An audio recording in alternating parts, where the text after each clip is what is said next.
Hello there. You guys. I'm just adjusting my other monitors. Hi. Hi. Hi. How you guys doing today?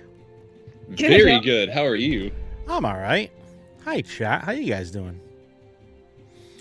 Hopefully, in the million things I broke in the process to get here, everything still works okay. Part of my adjusting things. I moved all my monitors around. I was watching you guys do stuff. I was like, all right, well, I'm just gonna go for a little bit longer just to give it some time.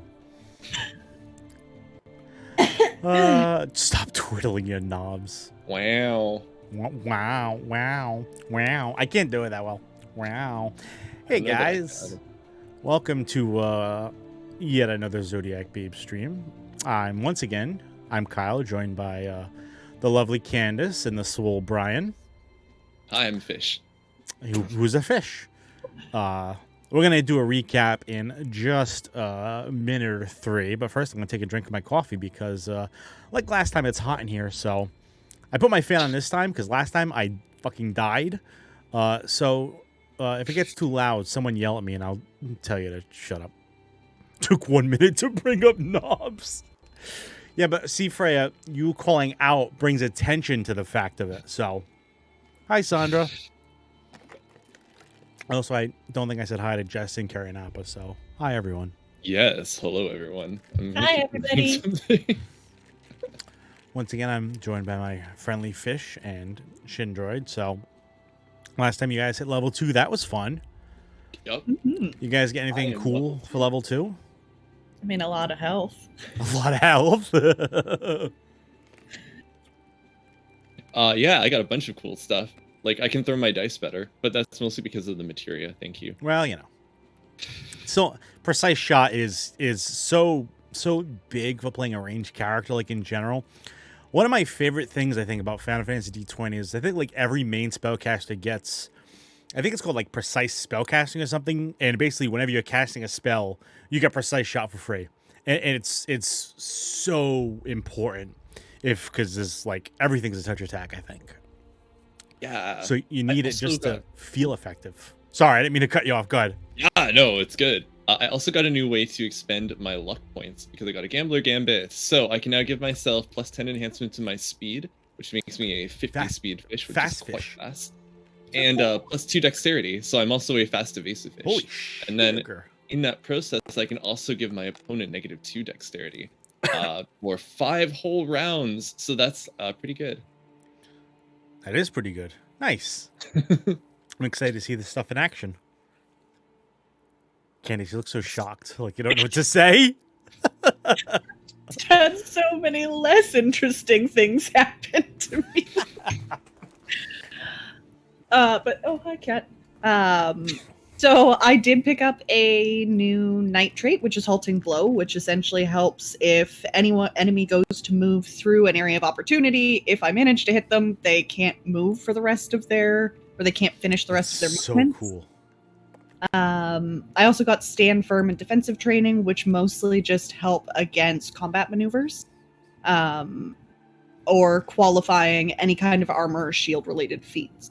That's good because it's not like there's anything that grabs people or anything coming up in this adventure. So that's a good thing to have.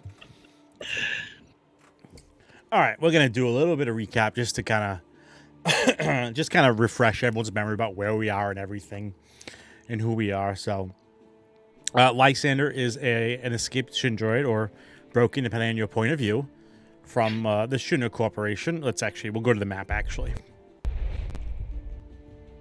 You know what helps for me is having my stuff where it really belongs. This goes here. There we go. I'm supposed to be looking at Astral the whole time. My Streamlabs absolutely just exploded. There we go. Okay, we're good now. So our friend Lysander is an escaped Shindroid from over here in the Shinra Corporation. Fun place, bad times, don't go there. And our friend Fish is from another continent that's not even on this map.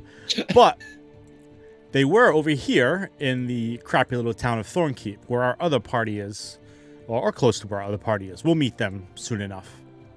Or we'll see them again, I should say.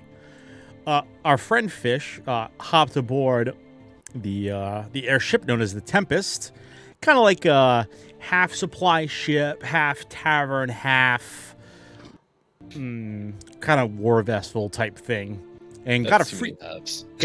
Well, you know what? I'm not the guy in charge of it. You can argue with him. And he got essentially a free trip across the desert to go rescue our friend little Shindroid because, well, someone asked him to, and, you know, the boils would bounce to. Hey, Sam, it sucks that you're working because now we don't have you and Adam arguing back and forth in the chat, which is very funny. And let's see. So yeah, they were in the city of Charrington, and then right as the whole adventure started, the Watcher in Charrington got shot in the face by someone from Shinra, fell right in front of Lysander, dead.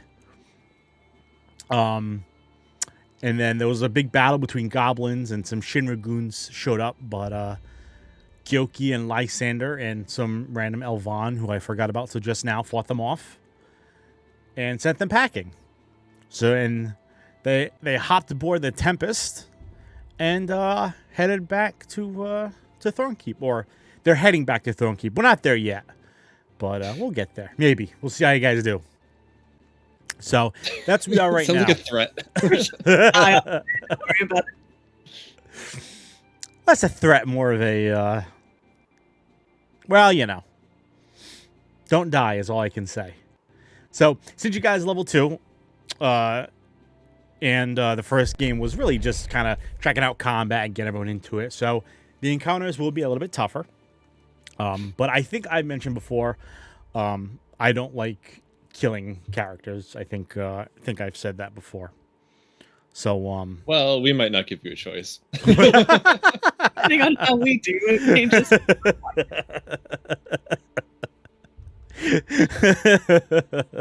Do not. I'm sorry, Freya. The Tempest takes off as the Elvan is chasing the ship. Wait for me. We do need a healer. You do need a healer. Unfortunately, your healer is with the other party, so.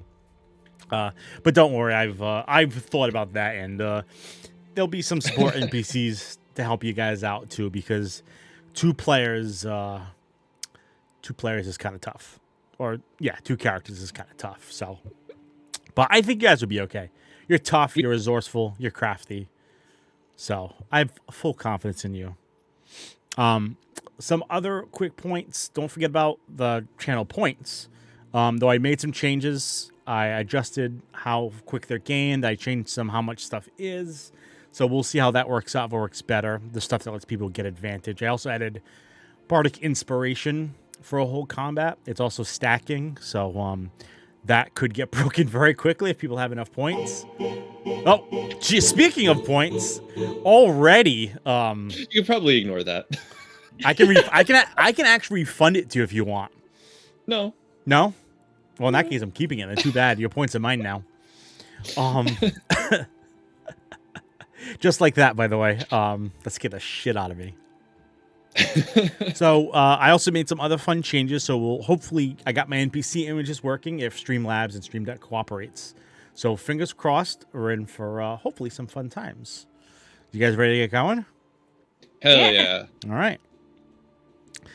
Oh, wait, hold on. Oh, no, that's right. I have my music. Sorry. So I tried to get my music working on a different way, but unfortunately, things were kind of not cooperating. So I'm doing it through Astral again. So if we get some lag, we'll probably know why very quickly.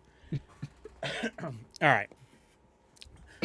Lysander, Gyoki, you guys were ushered aboard the Tempest by Captain Roland Mountbatten, and the Tempest zoomed its way back through the tunnel, heading back to the Great Desert.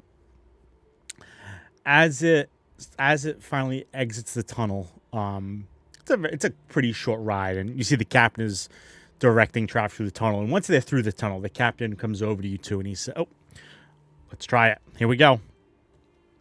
Hey, look at that." Captain, you guys probably can't even see. I just realized, unfortunately, so I'm so sorry. That's okay.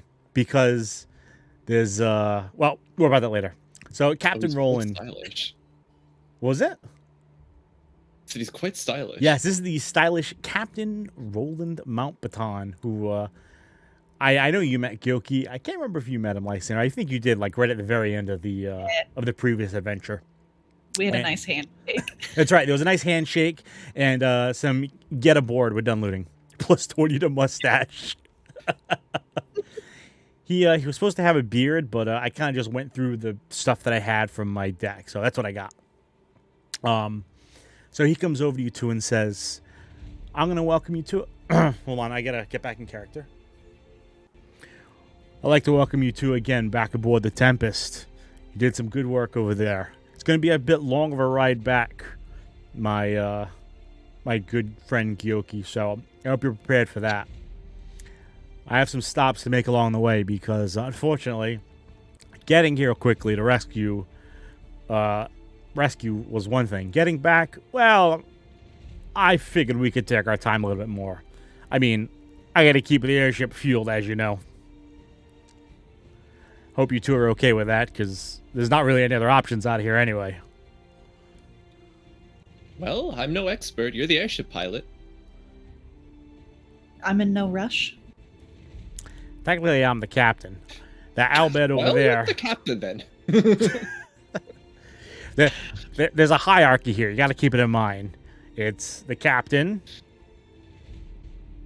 the first mate, and then whoever the rest is. I don't know. I'm not really a Navy kind of guy, so we'll figure it out as we go. I'm not in airshipology, so you do you. I'm just here for the tavern. It's not fair to take my own joke, all right? Because I can't make those jokes now. Get out of my head.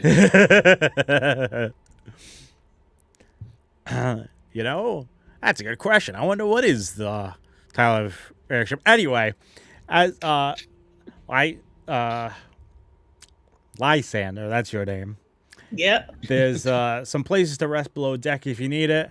There's also a tavern if you want to relax or hang out, or you're welcome to pitch in, or maybe if you need anything, our Moogle friend Quartermaster over there can probably help you out. Thank you. I appreciate that. Anytime, my friends. If you need anything, I'll be around. And he kind of does this weird look like left and right and just kind of walks back to where the wheel is for the airship. And it looks like he's talking to the navigator and the actual pilot.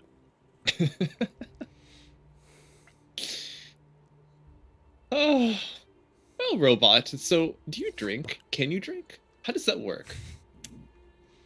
There are some models that can, however, I am not one of them. So, if you wish to partake, I can witness. Not even oil. You can't even consume oil. You don't have some sort of function where you can just oil your own whatever by drinking oil. No. No. It's very convenient. So what's the mouth for then? What is this attached to? Yoki's also bouncing around you, looking around you this whole time. Lysander's looking mildly concerned about this new companion that they have. Speaking? Probably? Right. Were you hoping to get a drink then? Oh, yes. Come follow me. I'll show you all around. And I'll give Lysander a tour of this ship. Perfect. And by tour, I mean we're going straight to the tavern. But I might point out things on the way. Oh, your own whatever. So you go with the fish Lysander? Yeah. So Gyoki leads you down. Gyoki leads Lysander down through the airship. You pass what looks like the sleeping area that the captain mentioned. You pass looks like not a barracks, but whatever the Navy word for barracks is. Is it berth? I don't remember. It's a barracks now though. Where it looks like there's some crew members. Oh my god, my brain isn't working today, and we're 17 minutes in. We're in for a great game. You can't see seamen because they're in the air. Airmen. Airmen. Thank you. I'm glad you corrected. That was important. Demonetized. And then he leads you down another set of stairs. You see, it looks like a big warehouse. There's lots of crates here, and there's all different sorts of stuff labeled for all sorts of different places. And you see that for about 3 seconds until you led down another set of stairs. Finally, to the tavern. It's the bottom of the airship, so it's a little bit smaller than the rest, but it's still, this nice, luxurious tavern. But most of the chairs and tables are kind of just pushed off to one side. I mean, you can see along the walls, there's these kind of lines from the bottom of the floor that go up to the top, and then they kind of connect. So it's like this big rectangle that kind of connects to the bottom. You can see, looks like it's chained and locked, whatever it is. And there's a little bar, and there's this big orc working behind the bar, and he just kind of nods to Gyoki as he comes down the stairs. He goes, "Welcome back, my fishy friend. You got someone new with you?"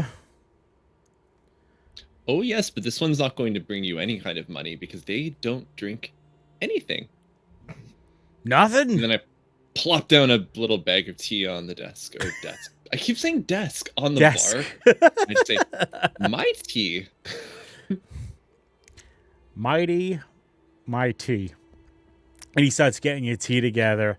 And he's kind of like standing halfway, like he's half facing the back of the bar and the half facing you guys. And he goes, "So you really don't drink anything? Not a damn thing?" That's nothing. Like mouth. Why? What's the point in a mouth? You can't put anything in it. Nothing? Nothing. Would it make you feel better if I did buy a drink to hold? It ain't about the money. It's sad. You go through life, you can't even have what a drink tastes like. You can't get drunk with your friends and fall off the airship while you're flying through the sand, running away from scavengers. Missing out on some of the greatest parts of life. And I'm also missing out on starvation and migration. I think some of the pros outweigh the cons. But getting drunk is no fun. And he finishes making your tea, Gyoki, and he sets it down on the bar and pushes it in front of you. Thank you, great Oakman. Oakman? Oakman? See, I didn't do the character voice, and suddenly everything was ruined. Your mortal forms are very inefficient. I can't believe I forgot a picture of the orc. I did like a bunch of other people, but somehow I forgot him. What a rip. He kind of shrugs his shoulders and goes, "So are you the one that they came all this way to rescue? Tall man? Tall person?" Tall person. Apparently, yes, which I appreciate, seeing as my stay had been no longer appreciated.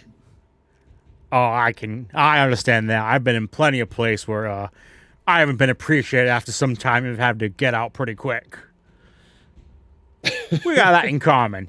He extends his hand, his big orcish hand to you, and he goes, "The name's Myorky." Wait, sorry. What is his name? My name's Myorky. Yeah, you got a problem with my name?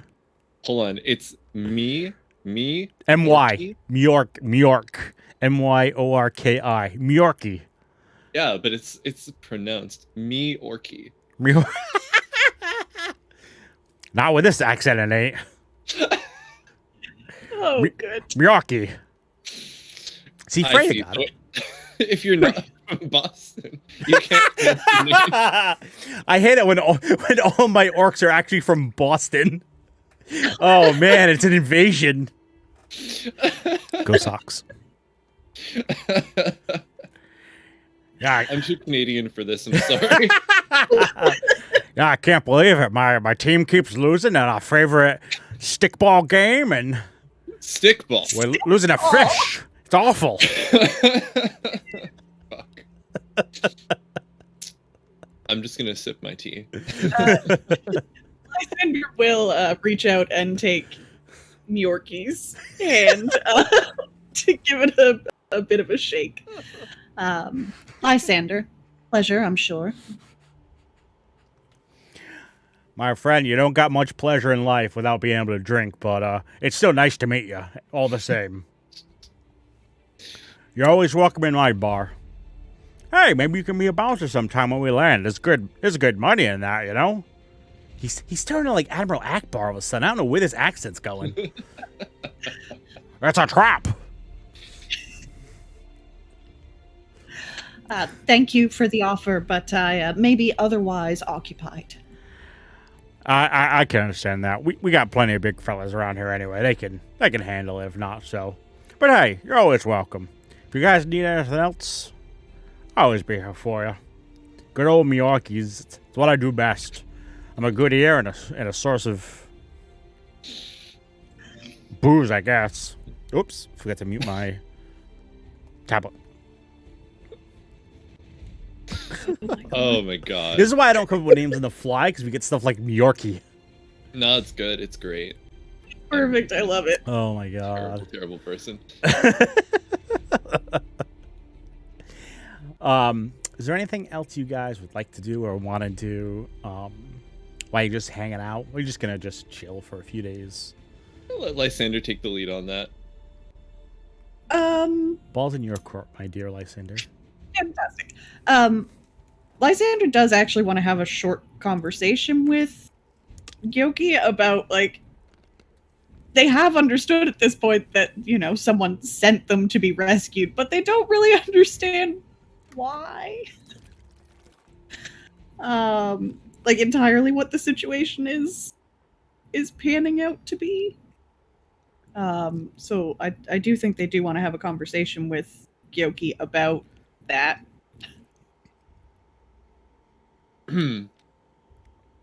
Okay. Sorry. I can Take your probably time. just get out here. I mean, if they kind of sit down somewhere in the tavern, Lysander might just, after a moment. So, a rescue mission is what you said? That's what this was? Well, it was a distress note, so in a sense, yeah, it was a rescue mission. Now, if one is paid for said rescue mission, it's just a little bit of, you know, extra incentive, but... A distress note, then. And where did you hear of this note from? Oh, just some really, really nice lady. Hopefully never have to meet. That does make me think they must be really quite nice. And did you know this lady prior to this job, or was this an unfortunate circumstance for you? I mean, I'd always wanted to travel abroad. More abroad than I've been. I mean, this whole thing is really abroad for me, but, no, I've never really met her before, per se. In person. Directly. But, all right. Well, is that where we're going to now, then? Whomever this person is? Well, after all of our stops, I suppose so. Right. Whatever stops that, our gallant captain may decide we need.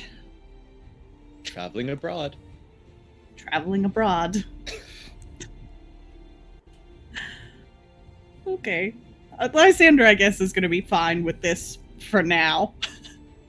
But you're not convinced that we're helping you? Exactly. How else would we have known you're there? Well, I mean, Lysander's not convinced about who exactly they're headed off towards. Hey, I have a question. Do you sleep? How do you do that whole thing? You just sort of shut off? More or How- less. Yes. Do you like have a heart? Do you have a brain? What are the organs like? Is it just one sort of big thing? I don't know. I'm not a mechanist. No, clearly not. Well, I wouldn't say organs exactly, but I have a circuitry system that would work similarly to, I assume, how your organs function. I don't sleep, but I do shut down. It's not entirely that different. You're just softer.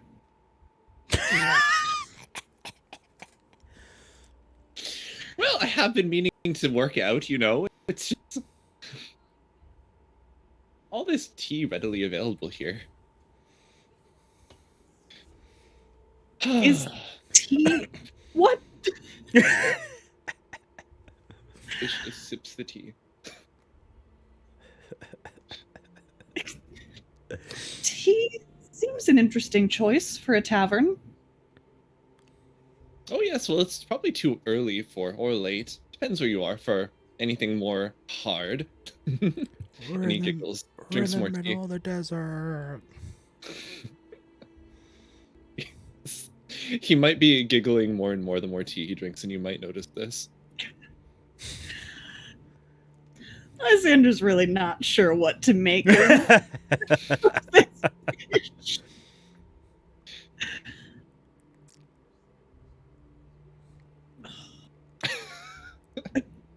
Yes, robot.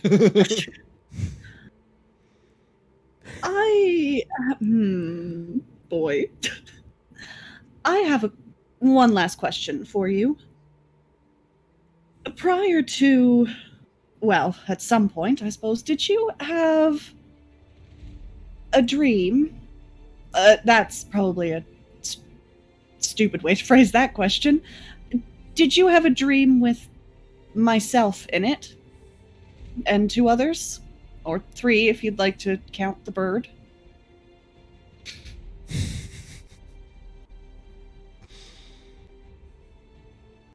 Yoki thoughtfully takes a sip of the tea. Are you sure that you don't drink? I think he might have snuck you something. Wow. Never mind then. It was probably nothing.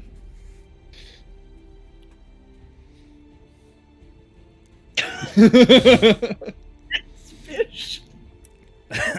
Sometimes you just want to strangle a fish. Sure, he would survive really well in the desert. I don't know if the catfish is ready to, like, become the warrior of light, or destiny, or catfish of destiny, or whatever. Yeah. He just had his entire belief system shattered yesterday, so he needs a little bit of time to cope. I think I need, yeah. Oh no, and that's entirely fair. Oh yeah, no, I know. It's just, God, I just can't. Oh man. All right.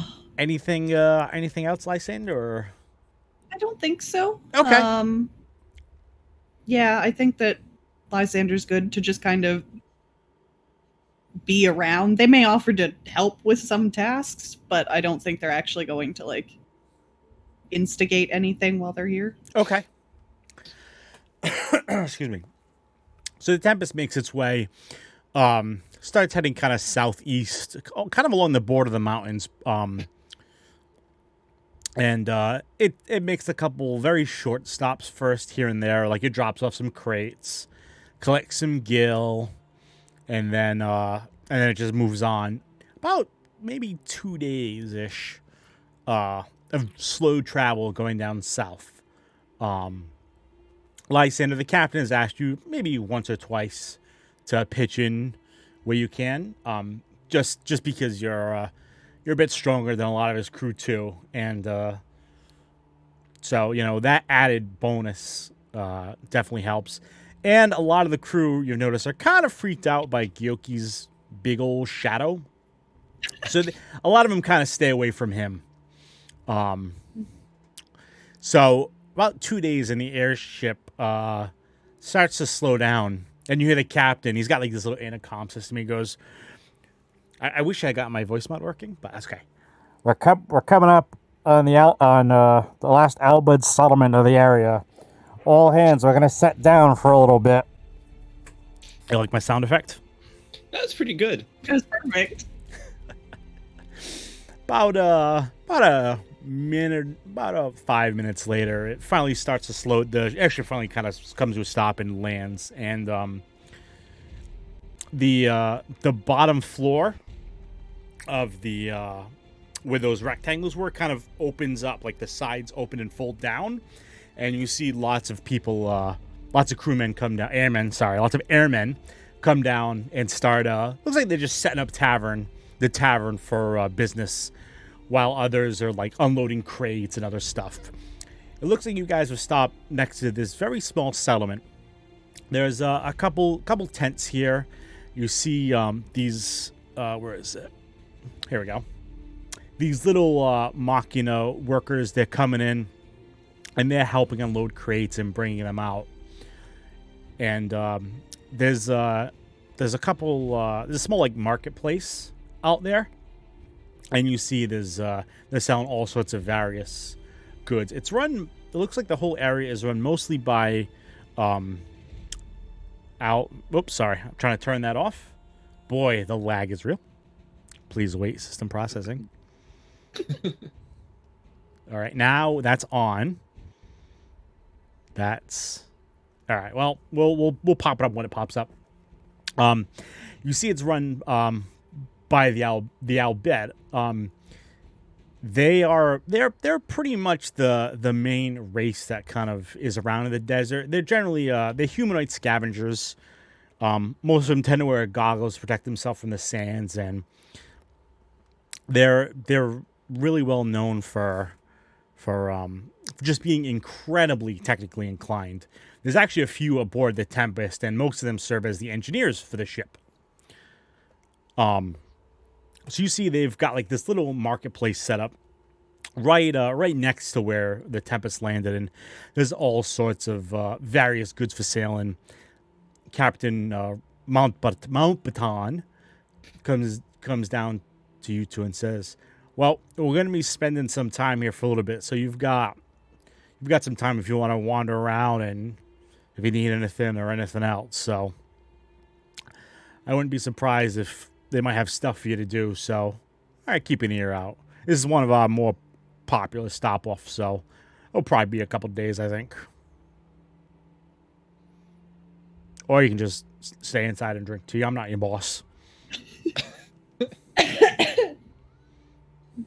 And he shrugs and he walks over to some Al Bhed and starts talking to them.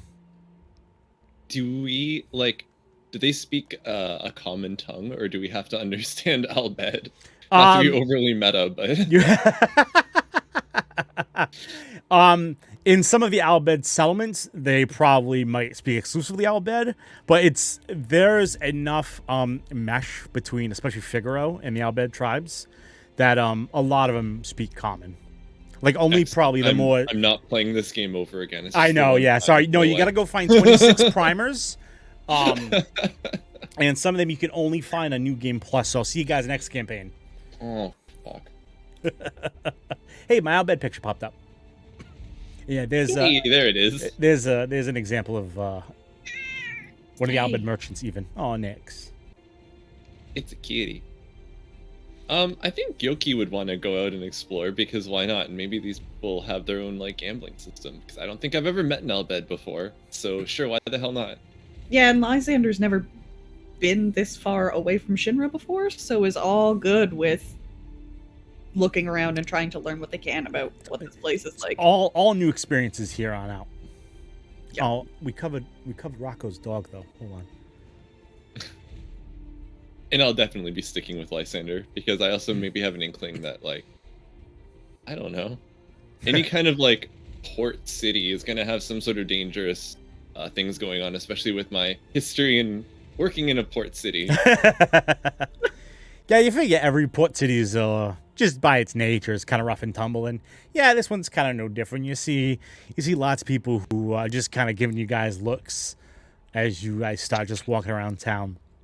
What, a fish and a robot? I wonder. Yeah, a fish and a robot. What's weird about that? Totally blend in. It's completely fine. Al Bhed might want to take one for parts, so like, I don't know. Yeah, you see a lot of Al Bhed are stopping to like give you looks, Lysander. and some start to like kind of walk over to you and then they back off.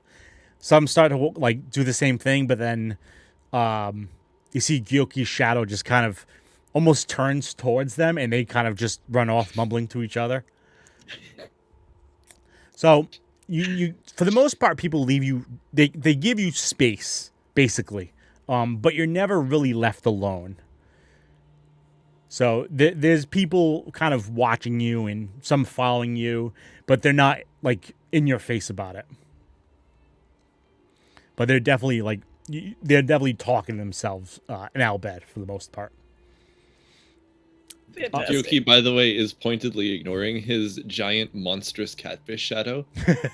For you viewers who have maybe forgotten the first episode or didn't see it, Gyoki has a monstrous, like 3 to 4 times the size of his tiny little catfish body size shadow that I guess is like basically the catfish god. My boy lives in his shadow. And I think Yoki's in denial, so he's just gonna like not look at it at all. Thank you for that, because I completely forgot to mention it. I kind of like alluded to it, but oh no, it's okay. So you guys make your way. Hold on. Let me try that again. My throat's already dry. So in front of you, you see like this little marketplace. There's lots of tables and brightly colored tents with all sorts of wares in each one. You see one selling weapons, one selling salvage machine parts, another selling light desert armor, and then you see there's signs like pointing deeper in the city. One says like inns this way, another says, water this way, and so on. Where would you guys like to go?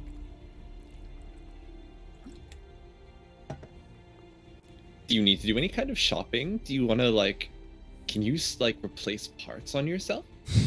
If you wanted, if they had a cannon, could you just It's slightly more complicated than that. There are parts I can replace, but it's a complicated job. And I'm not particularly looking to do that currently. I would rather not carry a cannon around. Was there something you had wanted to do while we're here? Sure, it's drinking time somewhere, probably here. It's always drinking time in a port town, so, tavern. Plus we can find out some things about the town. Engage in the local culture. I will follow your lead then. Alright, let's find a tavern. All right. Finding a tavern is actually pretty easy if you follow the sin. Nope. You follow the sign that says inns this way. And sure enough, we're actually just playing 10 now. Sure enough, you find a tavern. There's two right across from each other, and you can't read either of the signs because they're both in Albed. One has a broken gear on it, and one has a flexing mechanical arm. And from the outside, they look kind of exactly the same.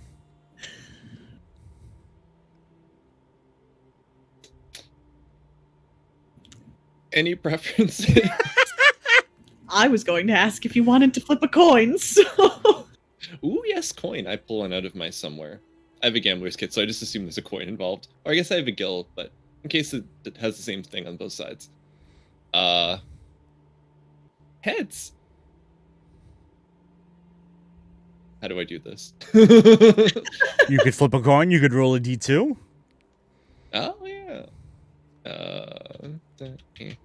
The swollen sprocket. Do you want to say... Oh, no. Oh, no, Freya, no. Freya, no! It's actually the shattered sprocket, which is much worse in that context. Is heads do 1 or 2? Let's say heads is 1. Okay. That didn't work. Nope, it didn't. You got to put parentheses around it, but thanks for playing. You flip a coin and the wind just takes it. Oh no, we're so much poorer now. So sorry, I just put straight parentheses around it and then exclamation 1d2. Exclamation, Okay. open parentheses, 1d2, close parentheses. That It should is, work. okay. Tails. Well, shit. Gyoki ponders a moment. Fuck it.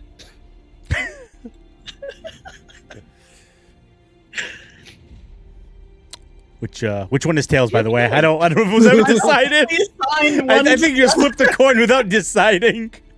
I feel like that was your choice. Oh, it was my choice?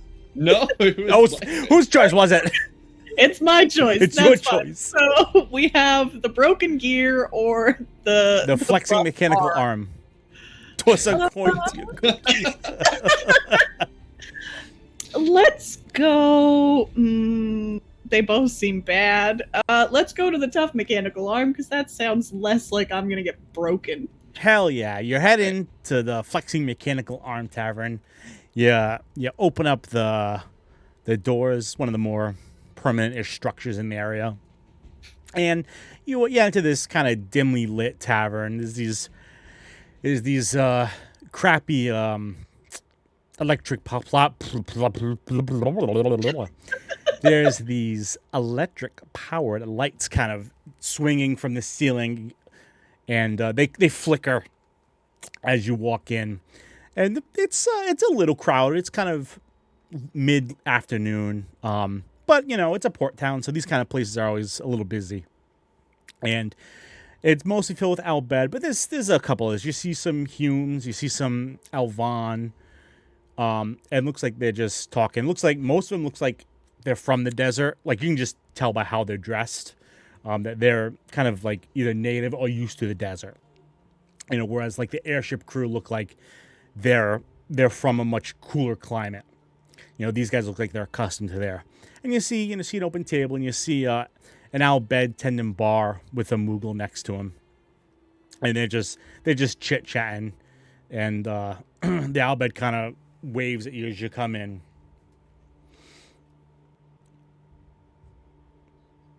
Clearly they've never been to Singapore. Oof. Oh no. Well. Oh, sorry. No, go ahead. Go ahead, robot. I'm gonna have a bit of a cry here, don't mind me. Lysander, I guess, is going to kind of glance towards Gyoki and then head towards this waving Albed. Seems like a good choice. Gyoki will follow. This is now a social experiment for Gyoki. He's like, how did this robot perform? This changed quickly. No.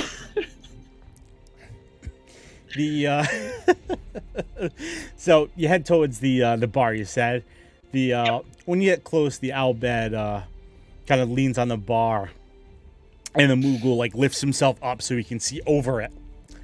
And excuse me, my throat is so dry today. Oh my gosh. You've got to get the oil. And yeah, I'm just gonna pour straight oil down my throat. We're gonna any percent this stream. The Albed leans on the bar, and he's got his goggles up on his forehead, and you can see he's got his eyes. His eyes are spirals, unlike normal eyes. And he goes, "Hey, I've never seen you two before. Welcome, welcome, welcome. What can I do for you? Wow, gee." I'm so glad, by the way, you had to explain to me that unlike normal eyes, his eyes are spiral. Because I just assumed that everyone in this universe had spiral eyes. Every single person, yeah. Yep. Oh, yeah, huh? I forgot about that, but that's okay. Now it's just the Albed. He's the main character. Turns out he's the one true champion. Oh my god, yeah, he's the warrior light. Whatever. Yeah, that's right. I will have whatever you recommend, barkeep. Whatever your most traditional alcoholized drink is. Whoa, Nix. Okay. You see, Goodbye, cat. you see, he thinks for a second. He's looking at the bar.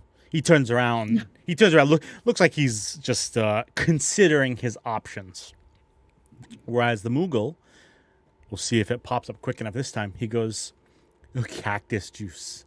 Wait, Frey, you have some weird capitalization. You have cactus juice. Is this like communism? What's going on here? The Moogle goes, "Yo, you're gonna be in town long, Kupo?" If my Moogle picture ever pops up, there's a picture of him too. We can pretend that the Moogle on your mic boom is the. Oh, there we go. Perfect.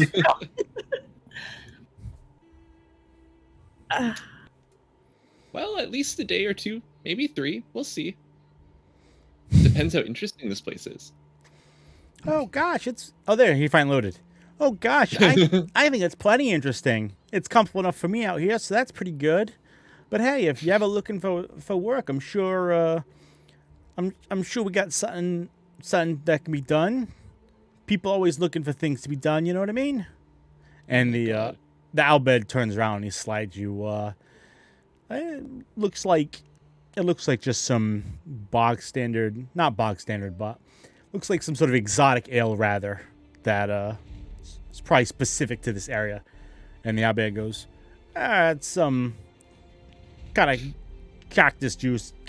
Great. Now I'm turning into Freya. God damn it. Oh, it's cactus juice now. It's some sort of process that they make it. I don't make it. I just sell this stuff, but comes out of a cactus, if you can believe it. It's supposed to be pretty good. Phenomenal. Hopefully it's not a living cactus. Not that I'd be opposed. That'd be interesting.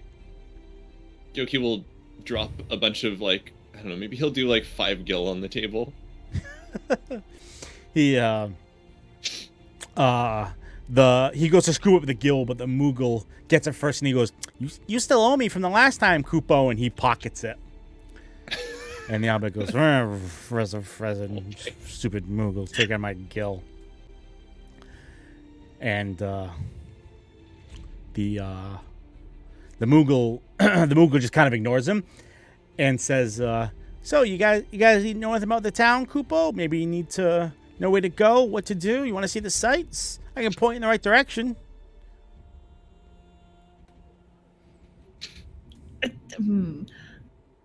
I think Kupo. we're all right for the time being. I think we're all right for the time being, but you did mention work. What kind of jobs did you think would be here? Well, Yoki lets out a big sigh before anything can be said. 5 minutes in town, and you already want to go on. Can't we just have the local beverage? Take in the scenery? Well, you can have the local beverage, surely. And what better way to take in the scenery than by doing a job or two? This is what happens when you can't drink. Can you believe that this guy cannot drink? This wonderful machine, constructed of the most modern technology, can't even have a single drink. Yoki, by the way, is chugging this cactus juice. Whatever this is. Like, pounding it like no one has ever seen before.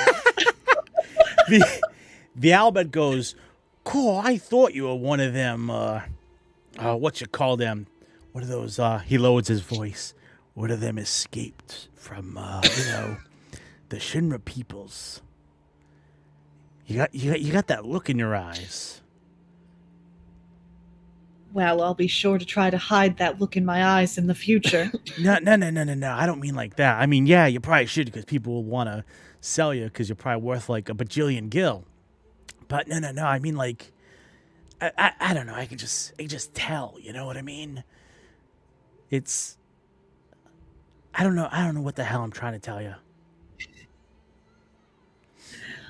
The Moogle kind of hits him, kind of like slaps him in the arm and goes, "Shut up, Cooper. You're gonna get him in trouble."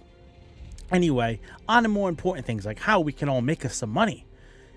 So one of the traders, you see, one of the caravans got attacked by a big old antlion, Kupo, and they were looking for help to try to take it down.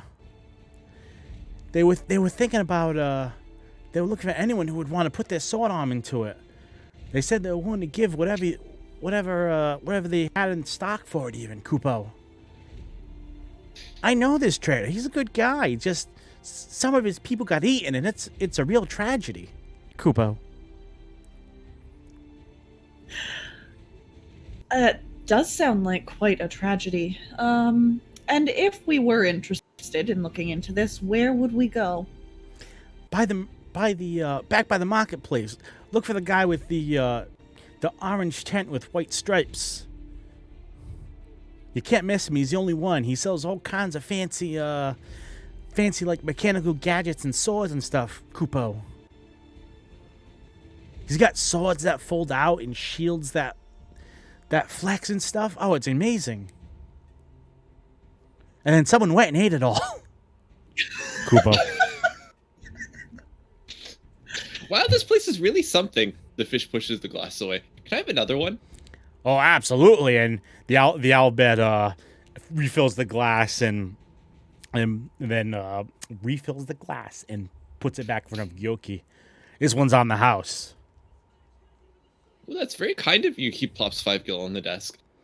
Desk? Fuck. Bar. You really want it to be a desk, huh? It's a very small bar. It's about 2 feet long. And then Yoki turns around to the rest of the tavern and says, "Well, cheers, everyone!" And then pounds it back immediately. Gyoki, if you could be so kind as to roll a good old fortitude save, my friend. But do I need to? Because tea gets me drunk. Oh, that's a very good point. So alcohol doesn't really affect the fish, right? As far as I understand. All right, then never mind. That's right. I forgot about that. That's why he's making a big show of this, because he's just like, I'm drunk now. The whole bar goes, sure, and they kind of raise their mugs and they drink for them too. And now the conversation, the general conversation, like gets a little loud and just everyone mumbling to themselves. Some people are weirded out by the fish, but I figured I'd perform moratorium. Yeah, you hear people clinking their mugs together and everything else, and laughing. And the air in the place is a bit lighter than it was, a little bit somber before, and now everyone's in a little bit better mood. It seems like. Oh, wonderful.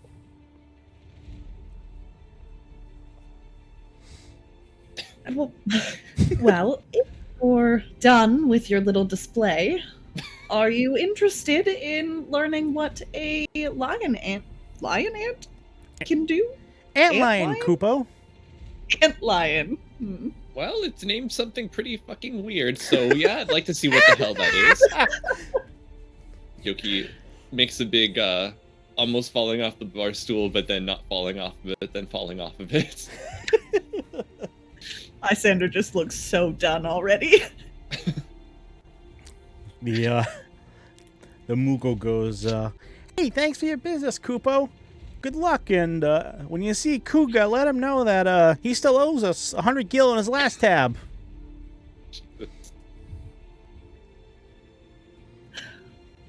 Sure, we'll be sure to do that.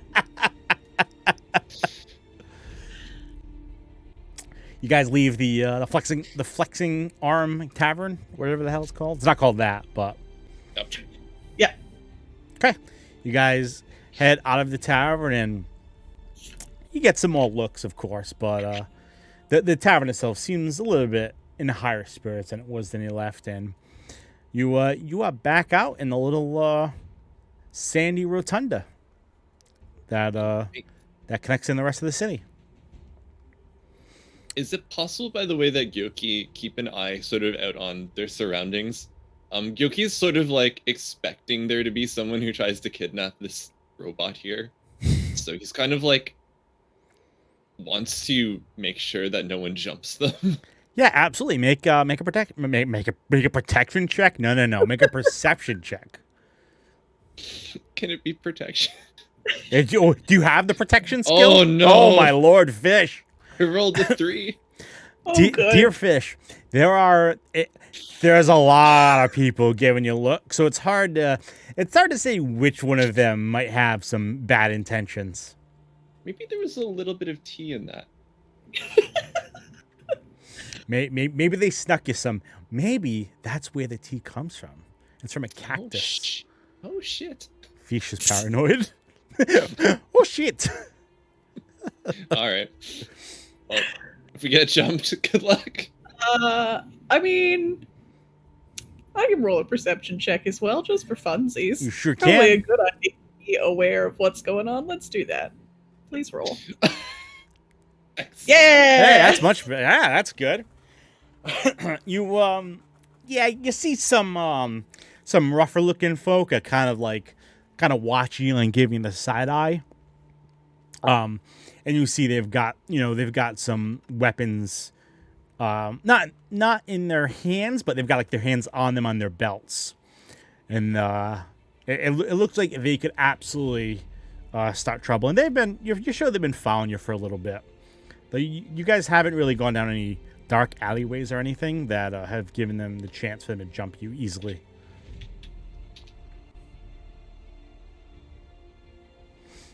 Just so you're aware, we do have some company, shall we say? Oh, well, we should keep our eye out for that. Good keeping your eye out for that. The fish looks a little, weirded out that the fish didn't notice.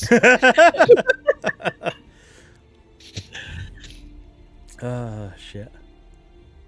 Sorry, fish. That's okay. Good. No, I was just going to say, I guess we'll probably continue on, but Okay. I think Lysander try to avoid anywhere that might give an opportunity, I guess, to be, jumped. That's what I was gonna ask. What your guys' plan was? Yeah. So yeah, you can basically follow the same path, and this area is kind of like really open compared to not compared to anything. These main streets are much more open than some of the darker side alleys that you see, and by sticking to them, the group of thugs kind of hangs back and stays away from you. Well, not stays away, but no, they don't do anything to you. And you guys find yourself back in the marketplace, and you see the tents again. You see the tent that the Moogle mentioned, and the thugs are now just standing by. There's like a very small cracked fountain in the center of the marketplace with no running water though, because it's the middle of the desert, and it looks like they're just talking to themselves. But they're like they have the fountain between you and them, so they're pretty far. Perfect. Well, let's check it. What is this person's name? I don't know if I remember it. Kuga. Kuga. Well, let's go find this Kuga and see if maybe they'll give us the money that they owe. All right. Well, It took me a minute for my brain to realize what you said. I think we Holy should shit. start with seeing if they need help. We can do that too. Priorities, man. Well then, shall we? So You you saunter in. so you see the tent that was mentioned, and in front of it there's a table, and it's covered in all sorts of like tools and weapons and shields, and there's a female bed. So look, it popped up, standing behind the table, and she goes, oh hi, welcome to Kuga's finest arms and armor this side of the great desert. What brings you to my shop? What can I interest you in? Dookie looks up. We were told you had a need of aid. Something about a ant. I'm gonna get this wrong again. Ant lion? Lion ant? She nods her head somberly and looks a little sad, and she goes, I had a convoy of chocobos that were bringing some gear back through the desert, and they got ambushed by this ant lion. Or ant lion? No. Ant lion. It's a massive creature with these big pincers and everything else, and it just took the chocobos and swallowed them whole, from what the one that managed to escape told me. I'd like to get my my stuff back, and honestly put an end to these menace for just protect the rest of the people around here. Plus, hey, I'll give you your choice of what I got here if you like. And she picks up it's this really sleek hilt, and she flexes her arm out, and a night sword pops up out of the hilt. It mechanically folds out of it, and she goes, I got stuff like this if it interests you. And then she flips it around in her hand, and it folds back into the hilt, and she puts it back on her table. Plus, I'll pay you for the antlion pearl too. Oh yes, how much? I figure fair market rate. It's only fair, so say 500 gil.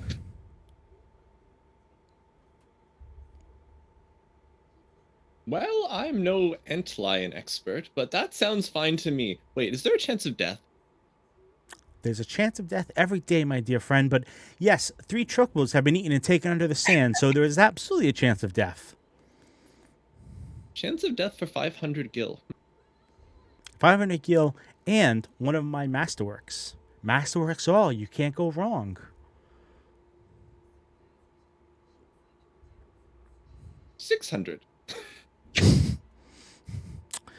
Make a persuasion check. Make a what check? Oh no. Where is persuasion? What is persuasion? Oh no, I'm sorry, diplomacy. Oh my god, I keep going to persuasion for some reason. I think That's okay. I have too much Star Wars on my brain. Diplomacy. I don't even have that up. Why? That's okay. I'm gonna take a drink. Found it. Hell yeah. No. Thanks, Appa. Well, how's that strike you? Wow. She thinks for a minute and she goes, all right, 600 seems pretty fair. You're risking your life. For me, for my business, for my chocobos. 600 it is. Wonderful. Where do we go? Oh, don't worry. She hits a button on her table, and the whole table kind of just folds up into like a suitcase, and she picks it up and she hands it to, you see now there's like 4 or 5 Machina behind her, and she hands it to one of the Machina workers, and she goes, hang on to that while we're gone. The rest of you with me. I'll lead you the way. And for those little Machina workers, the ones with the single arm and the small head that you saw earlier, start trotting up behind her. I can show you right where it is. There's no way you're going to be able to do this alone. Well, shit. Well, we appreciate the backup then. Me too. I've been trying to have someone handle this for weeks now. I could even get the captain to do it. Can you believe it? Him and his mustache and his semen. It's a good thing we leveled up. Good thing indeed. All right. I guess we'll follow. All right. Yep. She grabs some supplies, some food, some water, and she leads you out into the desert.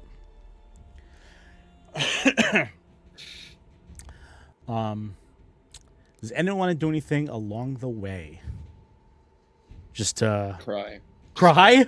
You can Cry. You cry along the way. But the desert heat kind of just absorbs your tears, and they just get whisked away into the air. Your nasal passages? No, you're not your nasal passages. Your tear ducts, they're a lot drier than they were before. You think you got some sand in there? It's coarse. It's irritating. It gets everywhere. Oh god. There was already one of those earlier in the chat at the very beginning from, I think, Jess. Oh man. All right. So she leads you a couple miles east of the camp. As you're going, you hear the Captain Roland say, "Don't die out there, otherwise this whole rescue mission thing is kind of for nothing." And you're God. Thank you.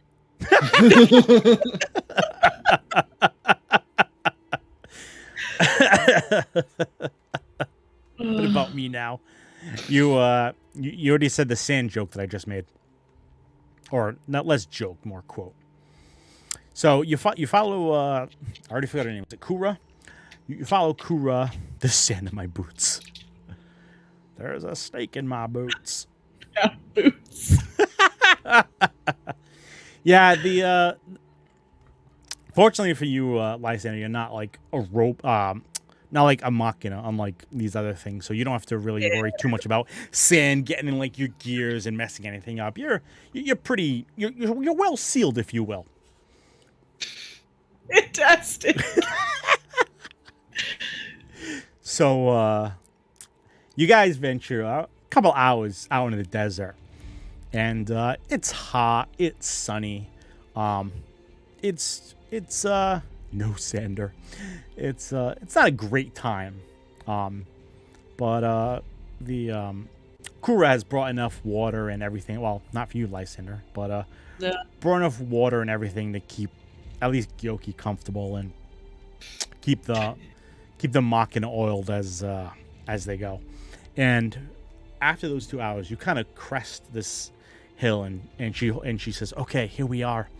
And you look over the hill, and you see this big open cave that looks like it looks like a big burrow that looks like it goes deep in the desert.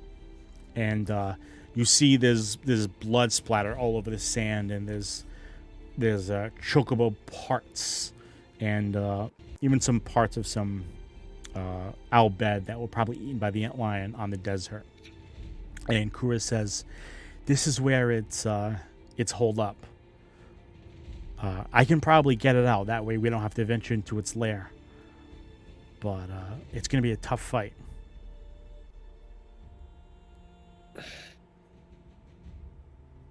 Are you ready? Hey, it's my dear friend Sahil. Thank you so much for the follow, my friend. I hope you're doing okay. Hey, Sahil. Everyone. Hello, Sahil. Everyone's. I'm sorry, Sahil. I'm sorry. I always say Sahil. It's Sahil. Everyone say hi to Sahil because he's lovely and I miss him. Hello. Hello. Full in typo powers. It's time to die to an antlion. Yeah, you're just in time for combat. Into the jaws of death. Quite literally, as it turns out. I have 6 luck points to reroll things. You guys got this. I believe in you. 6 times to not be killed. Oh, thank you for reminding me. Don't forget. No. This is good for you guys. Because you guys leveled, you gain a hero point back too if you had less than 3. So I don't think I used any hero points. I don't remember if anyone did. I'm just mentioning it because I completely forgot to mention it earlier. Perfect. Our So good. Kura. I keep forgetting her name because it's so weird alphabet spelling. Kura says, "Are you ready? I'll draw him out with an explosion." Sure. Yep. Yes. She rummages into her pack and takes out an explosive, and she flings it at the antlion's den. And there's this big explosion, and the antlion comes up right where the explosion is, like it's going to attack, but it finds nothing there. And let's switch to that map, shall we? Oh, that scared me. I forgot I did that alert. Holy crap! That is some rockin' alert. Appa has kindly inspired the party, so you guys will also get +1 to hit on damage. It's a good time to do it. Hell yeah. Let me switch to my don't like the blood on the map. I did say there were corpses and eaten things. Things to later rub my shield in.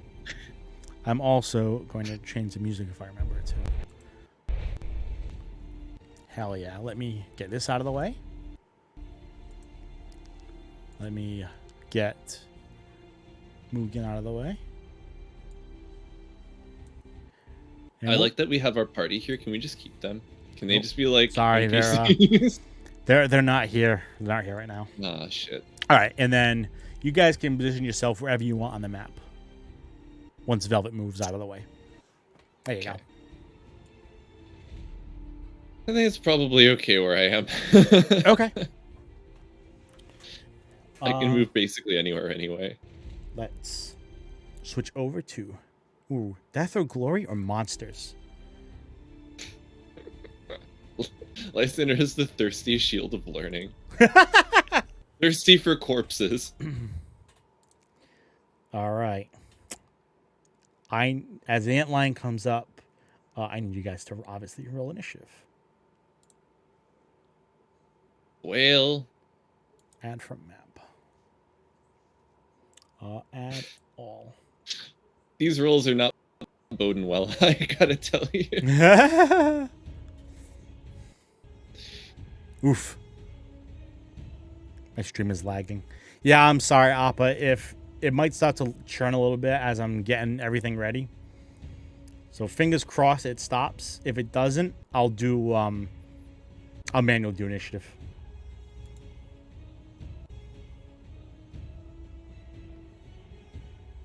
You can also hit the low latency toggle, but I don't know if that's gonna actually hit or not. Where is that?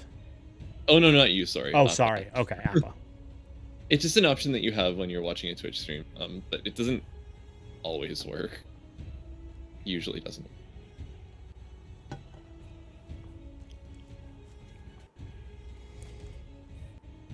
All right. My friends, are you ready to duel the antlion? No. No? Hey, if it makes you feel any better, there were no creatures that I could put in that were huge and also reasonable CR. So take comfort in that fact. Or Can don't. we do a real quick washroom break? Yeah, of course. You guys want to take a quick break before we get started? Yeah. Yeah, of course. All right. I want to formulate my plan. Okay. We're going to go have a little bit of fear peeing. And we'll be back in a few minutes, my friends. So I'll see you shortly.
I'm gonna unprofessionally eat my string cheese on stream for anyone that wants to know.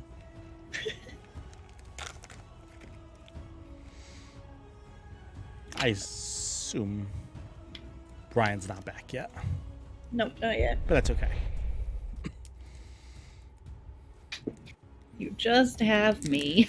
Oh, so your image broke again. Why does that keep happening? I don't know, because I'm bad luck. No, it's not your fault. Oh, yeah, you just wait and you find out that somehow it is my fault. It is not. It keeps happening. I don't know why. It's a problem with slobs, not I haven't tried eating it professionally. I haven't tried professional eating yet, but if you can hook me up, let me know. It's tough though. Ever since I was abducted by aliens in November, and they stole my stomach, it's been tough to do. So, just for chat, that's a joke. I am back. Welcome back, fishy friend. Hello. Sorry, I returned with tea. You returned with what? Tea. Oh, tea. I'm sorry. I, honest to God, heard pee, and I was very confused. Yes. That's my steaming hot mug of pee. Wow. We're definitely ice now. So, take that to a very different website. Where's my initiative tracker? All right, you guys ready? I'm ready. Ready as I'm gonna be. You ready to start combat? Let's rock and or roll. Start combat. Deesh. My dear Gyoki, you're actually you're first. How the hell did that happen? You rolled a 19. Wait, what? According to this. Did you roll Did initiative? I did. I thought it was really bad, actually. No, I got a 10. You got a 19. Lysander got a 10. Oh, I was looking at your Oh my initiative. God. Oh, hell yes. Okay. It's hard. It was bad. It's hard finding good help these days. It really is. So I was just I was contemplating, but I forgot to look at it. You went to go. It's one round. Okay. Oh, okay. Shit. All right. Well, ignore diplomacy. Nope, I didn't mean to click that. I think what I'm gonna do. The antlion. Oh, nice. You also have advantage. All right. Before I do anything, I'm going to use my swift action a point, and Okay. I'm going to utilize Fateful Footing to give myself +2 dexterity, +10 speed, and I'm Okay. going to go ahead and give this stupid antlion -2 dexterity. All right. It's a will save. Yeah. Okay. Yeah. We'll save DC 15. One of these buttons saves this one. Oh yeah, we don't get to see them. 22. Jesus. So What kind of willpower do you have? he rolled an 18. To be fair. Oh wait, he has That's hold on. He has disadvantage. That's right. That's right. Disadvantage. For some reason, it came up as storyteller disadvantage. I don't know why. So I'm gonna re-roll it. Click on the outline again. I really should just click like reflex or something. Oh, really? All right. 22 it is. Jeez. So, Well, that's fine. That's just fine. That's okay. Whoa. Okay. So it manages to resist you chaining the law of the fates to slow him down. So I have a mechanics question for Mhm. you. There's no way to break up your turn, is there? Like I do one thing and then I wait until everyone else goes and then I do something? No, you can delay, or you can, if you're clever, you can maybe abuse the ready actions to do it. So like, Oh, you say I want to ready doing XYZ. exactly. Um, So like you move up and say, "Oh, I want to ready to." Well, it can only be a standard action though. That's the downside. right. I think Gyoki's actually gonna stand still. Because Gyoki is kind of worried about this gigantic thing that is maybe like I don't know. Anything that can fit you in its mouth is worrying to a creature of my size. I'm just gonna stay here a minute. Yep, I'm just gonna pass my turn. It's fine. Okay, so you want to delay? Sure. Okay. Next is I just clicked the wrong thing. Can you click the end turn button at the top of your screen for me? Oh, there it is. Okay, see. Thank Sorry. Awesome. This Machina warrior, you see the Machina that Kura brought with her starts moving up 5, 10, 15, 20, 25. And that's all he's going to do. And he is done. The Antlion's turn. Oh boy, the Antlion. Probably better I didn't rush right into its mouth. Hold on. With my 50 movements. One moment, I accidentally did player view. Can you? Okay, the Antlion. Okay, moves up to this lag, and with his massive pincers on the front of his face, he bites at the Machina warrior. Wait, he can bite him from there? That's 10 feet. Yep. Oh my god. that's unfortunate. So I think I just got disadvantage. I did. Oh no. All right. Let's see if this Mugen works. is trying to help us. He is. That is a natural 1. So, the Antlion kind of slithers, kind of crawls his way up to that thing that got a little bit too close, and it lashes out with these big pincers, and it bites into the sand, and it kicks up sand everywhere, but it missed. Well, that's horrifying. Next is Velvet, who's not here. Let me just remove Velvet from Pazuzu from combat. Goodbye, Velvet. One moment, please. Goodbye, Yeah. Pazu. Goodbye, Pazu. Quack.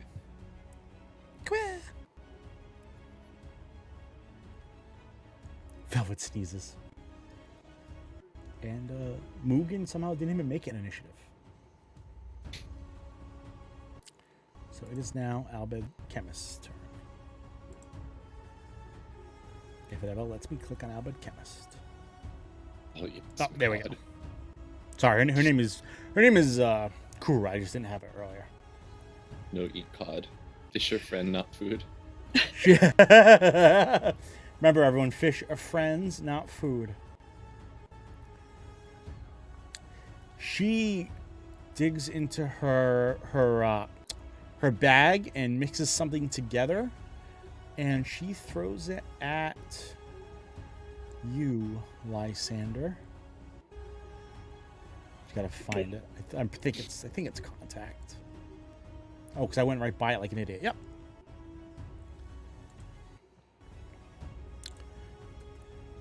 Come on, hit AC 10. Okay, yeah. So she reaches into a bag, starts mixing this this chemical concoction. She throws at you, Lysander. You get hit in the back with some sort of alchemical item, and all of a sudden this barrier springs up around you, and you are protected for 5 rounds. Oh, fantastic. So you have to look up protect though, because that's one thing I did not do is dig it up. Actually, I can do it because it's your turn. Oh, it's my turn. Fantastic. I'll get it. Okay.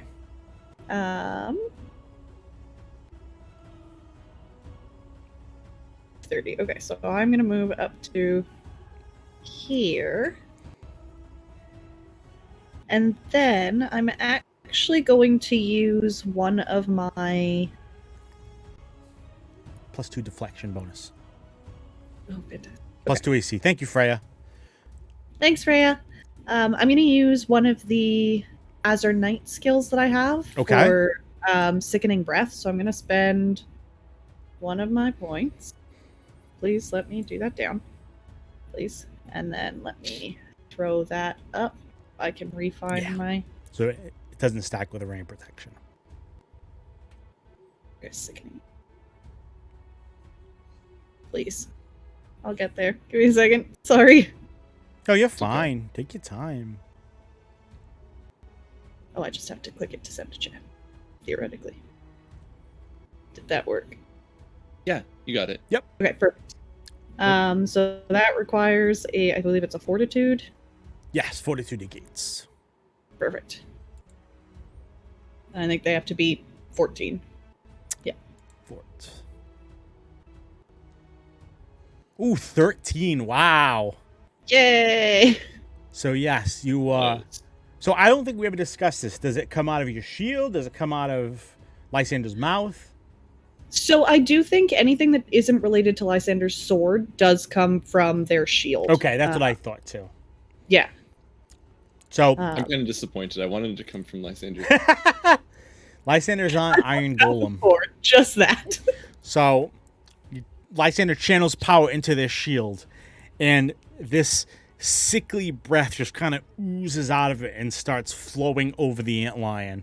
And you see it kind of like, you see it, it's hard to tell, but it kind of like makes this contorted face of being disgusted, and it shakes its head for a little bit, and it has a -2 to hit on attack rolls and skill checks for 4 rounds. No, it's 1d4 rounds, so it's only 1 round, Well, sadly. I'm taking the first one you rolled. Oh, Yeah, okay. you rolled it perfect. twice. You accidentally I rolled rolled it twice. Yep. Oh, I like that first one better. So Never mind. we're gonna see if I can easily give it a status effect. Nope, center on character. Cool. So I gotta Get rid of do it this way. Thank you very much. Alpha's definitely trying to demonetize us. Who Alpha is? Oh, I see it now. Alpha, please. Also, I do want to just make it clear, Lysander did take out their sword and shield. Oh yeah, I knew you didn't say it, but I kind of figured. You guys knew combat was coming, so you could have been ready for it. Yeah. Appa, please let me make money before you take it all away. All right. We're not gonna do that because of how long it's taking for the character sheet to load. That was my fault. I made a huge mistake. Everyone, forgive me. It's okay. We are learning the technical limitations of your PC. Yeah.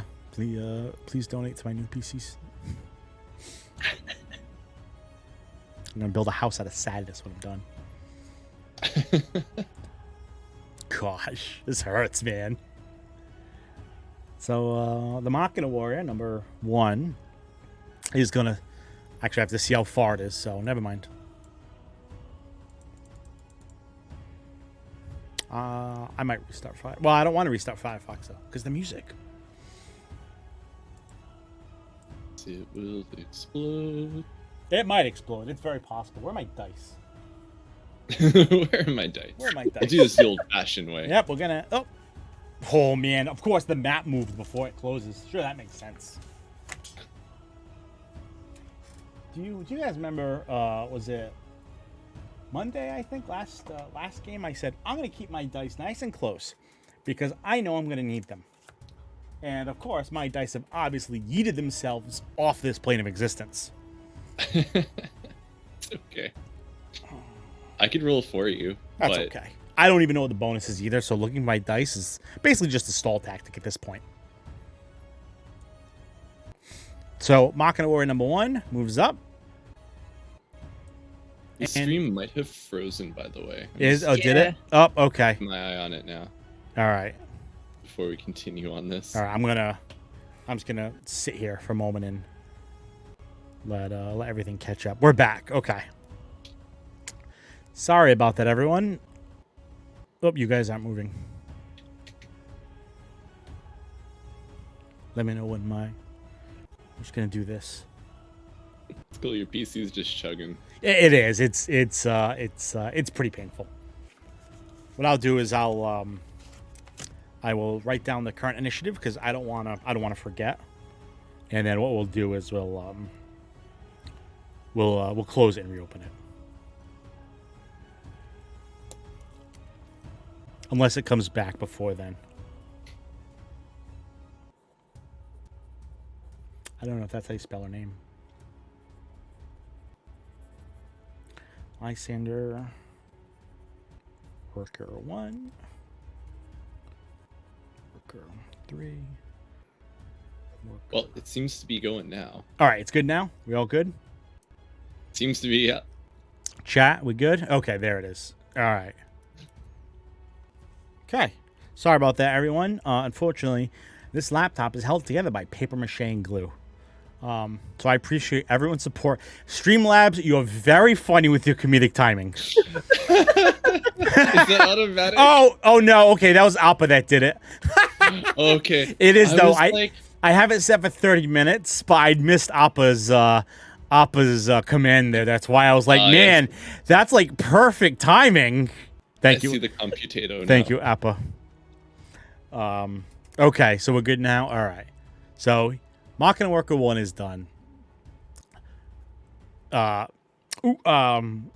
kind of like yelling at them to get in position, and they're just kind of like very slowly making their way up there. But they're unfortunately not the fastest things in this shed. Hey, kind of like my computer. And they're just kind of moving their way up mindlessly. They don't really have much logic to what they're doing. That's fair. It's the end of the round. Did you want to go anywhere? You didn't mention you wanted to go anywhere in that. So you just want to go again at the start of the turn, Gyoki? So if at the end of the round, if I've delayed, like, can I still take a movement action, or like how does that work? So if I think Appa, I think you just donated $5. Thank you so much. I think the alert got eaten by the lag, so I am so sorry that it didn't pop up. My apologies. You're the best. Thank you so much. So if you go now, your initiative count gets set to what the current initiative count is, which would be last. So it's like 50-50. Like, should you go now? Should you just go at the top of the round? Yeah, it probably makes more sense to go at the top of the round, I think. Totally. Because it puts you in a much better position. Yep, I'm going to do that. All right, so let me end the turn here, and you'll be good to go. Seriously, Appa, thank you so much. That's 100% what it's going towards. I did use a little bit to grab a t-shirt. Hopefully it'll be soon in a print. Buy a print. So yeah, that's it. Round 2, Gyoki, my dear fish friend. It is your turn. And we still got that advantage in the win, so if you do anything, you got advantage on it, my friend.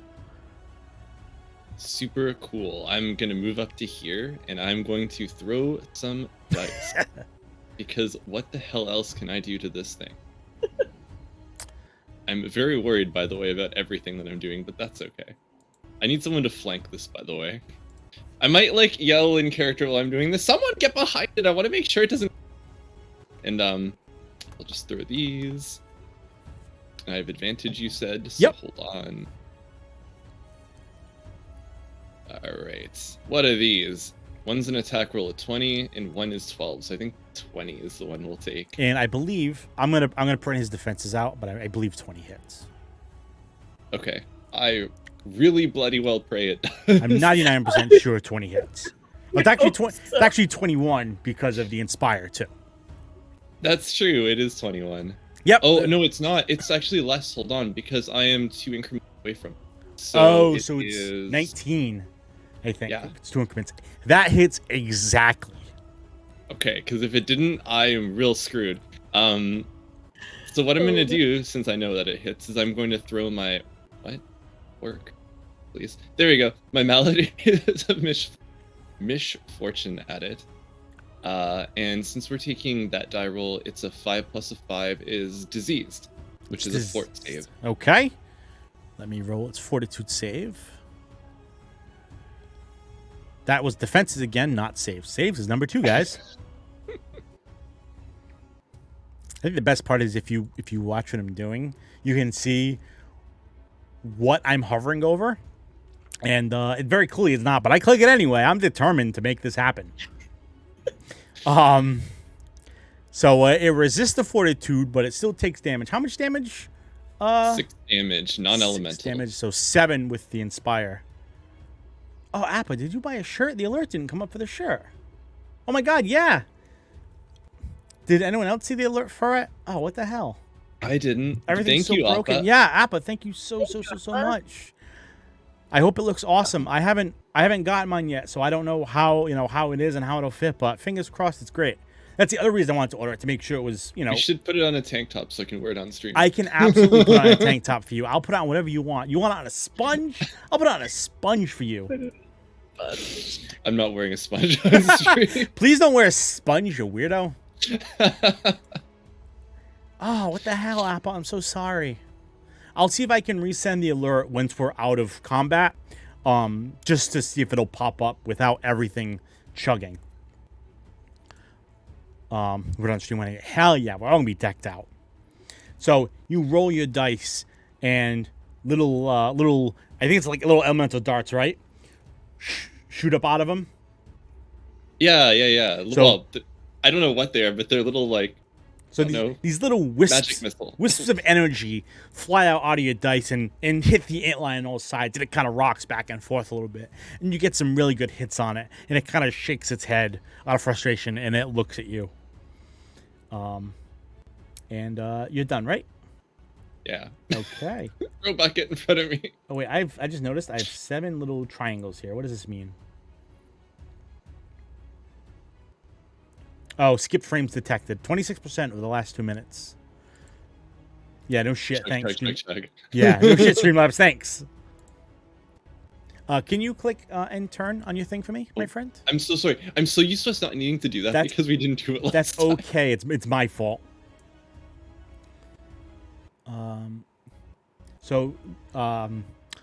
Kura tells us Machina to get behind it. So 5, 10, 15, 20. And it the Machina makes its way around to the antlion, turns and snaps its mandibles at it. And it does its entire health bar. I'm going to be really scared. It does not, but it takes a huge chunk out of that thing. Wow, a huge chunk. Holy shit, that's good damage. It bites into that Machina, and you see parts of it fly off and start raining all over the place. And the sands are now littered in machine parts. But despite that, it keeps chugging along, and it stabs at it with its single spike. I'm freezing again. I'm freezing again, apparently. It's looking okay right now. I mean, I can... All right, so we'll close the initiative tracker. Because that's another Chrome window gone. We'll, Appa, how dare you give me disadvantage? You're a monster. Thank you so much. We'll get another second, and we'll see if we stabilize again. Okay again for now. So, I'm going to close the music player, too, but let me know if the music does drop. It should still stay, though. But it's one more Chrome window closed. And fingers crossed. My alert went away when I closed that. So hopefully we'll be okay. There's the disadvantage. Yes. But, no. Please don't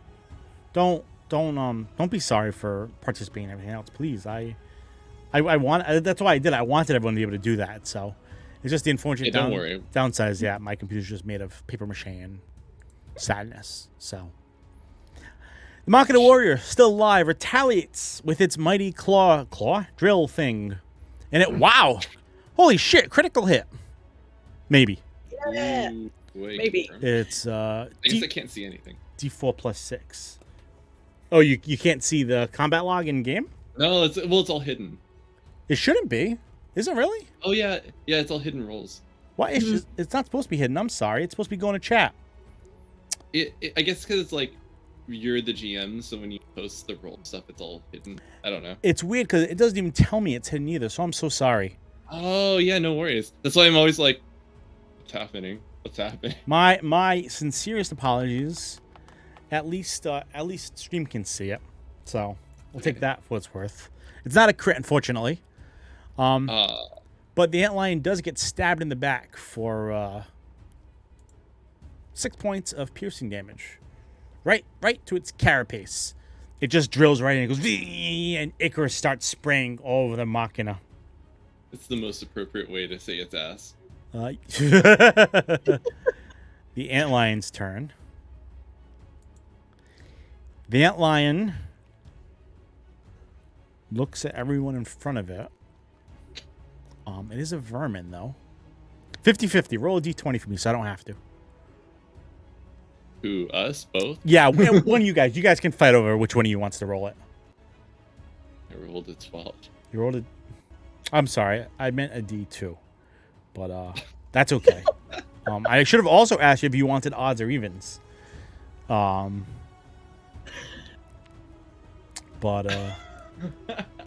hey, let's try that again. I'm gonna try to let my brain work. But you're probably right. So I used creature quick template and just kind of edited it. So it's probably exactly right. It's probably hidden in the roll, and I didn't go through it and look. So that's my bad. So my apologies to my players. They don't get to see the rolls, but I'll announce them as we go. So that's great. So let's try this again. Would you like odds or even, Deef, Brian? Odds. Okay. Tenny, can you roll any die for me? Yep, sure. I'll just roll. We'll pray. One. So your odds. That's a good old even. And it's even. So the Antlion turns around and it lets out this massive cone of venom on that Machina behind it. And 3d6. And this venom just oozes out of it. And the Machina behind... oh, it could actually fucking survive that. Holy shit. All right. It takes... We're gonna try to roll a save. We're gonna try. Wow. Nope. So the Machina in the back gets this poison, just starts eating away at what's left of it, and it just kind of melts into a heap on the ground, and it unfortunately is no longer amongst the living, as it takes 11 points of non-elemental damage. No. Then it turns back to you guys, and it kind of lets out a roar, and it claps its mandibles in frustration and fury. Bye, Appa. Thank you for hanging out, and thank you for everything. Bye, Appa. You're gonna miss it when I repost your event later. I'm sorry. Machina 4 is dead. The Antlion's done. Kura, she moves up,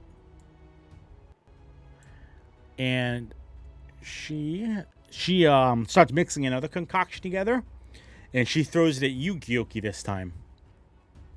Was it ever amongst the living? I mean, semantics. It was wasn't sentient, but I mean, yep. Gyoki, you get hit by a concoction just like my dear friend Lysander was, and you feel your body speeding up and everything. You are affected by haste for 5 rounds. All right. You have +1 to hit, +1 to your AC, and if you make a full attack, you get an extra attack at your highest base attack. Lysander, you're up. Okay. You got this big beefy antlion. Oh, I'm sorry. The antlion moves closer to you. Sorry. Oh no, that's okay. I forgot that it had movement. So shit! Someone get behind him again. It takes. Kura says, "Don't disrespect number 4's memory like that. You don't know what it been through. What it went through. I'm gonna have to rebuild it from scratch now." Now, Lysander, go ahead. Okay. 5, 10, 15. I forgot too that that thing is -2. I'm gonna write it down. 10. Okay. So I would like. Oh, but it's how far is it? Attack of opportunity gonna go? So are you trying to figure out getting around it? Yeah. So a 5-foot step won't provoke. I think we've discussed that before. But if you want to get around it, you'd have to tumble, which I don't think Lysander's capable of doing. I think their body's a little too rigid. Yeah, that's not gonna go for so us. you're only gonna provoke once for movement. That's the reality of moving through threatened squares. Once per enemy, but there's only one enemy, so that's not too bad. So you do risk getting bitten. I can tell you that it does currently have disadvantage though, so there's a lower chance of getting hit.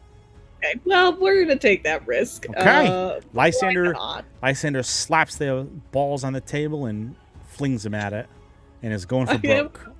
Here, so I guess I will provoke my attack of opportunity. All right. So you try to go around it, and it bites at you with vicious abandon. Let's see if it works. Hell yeah. I got to re-roll that because of disadvantage. 14.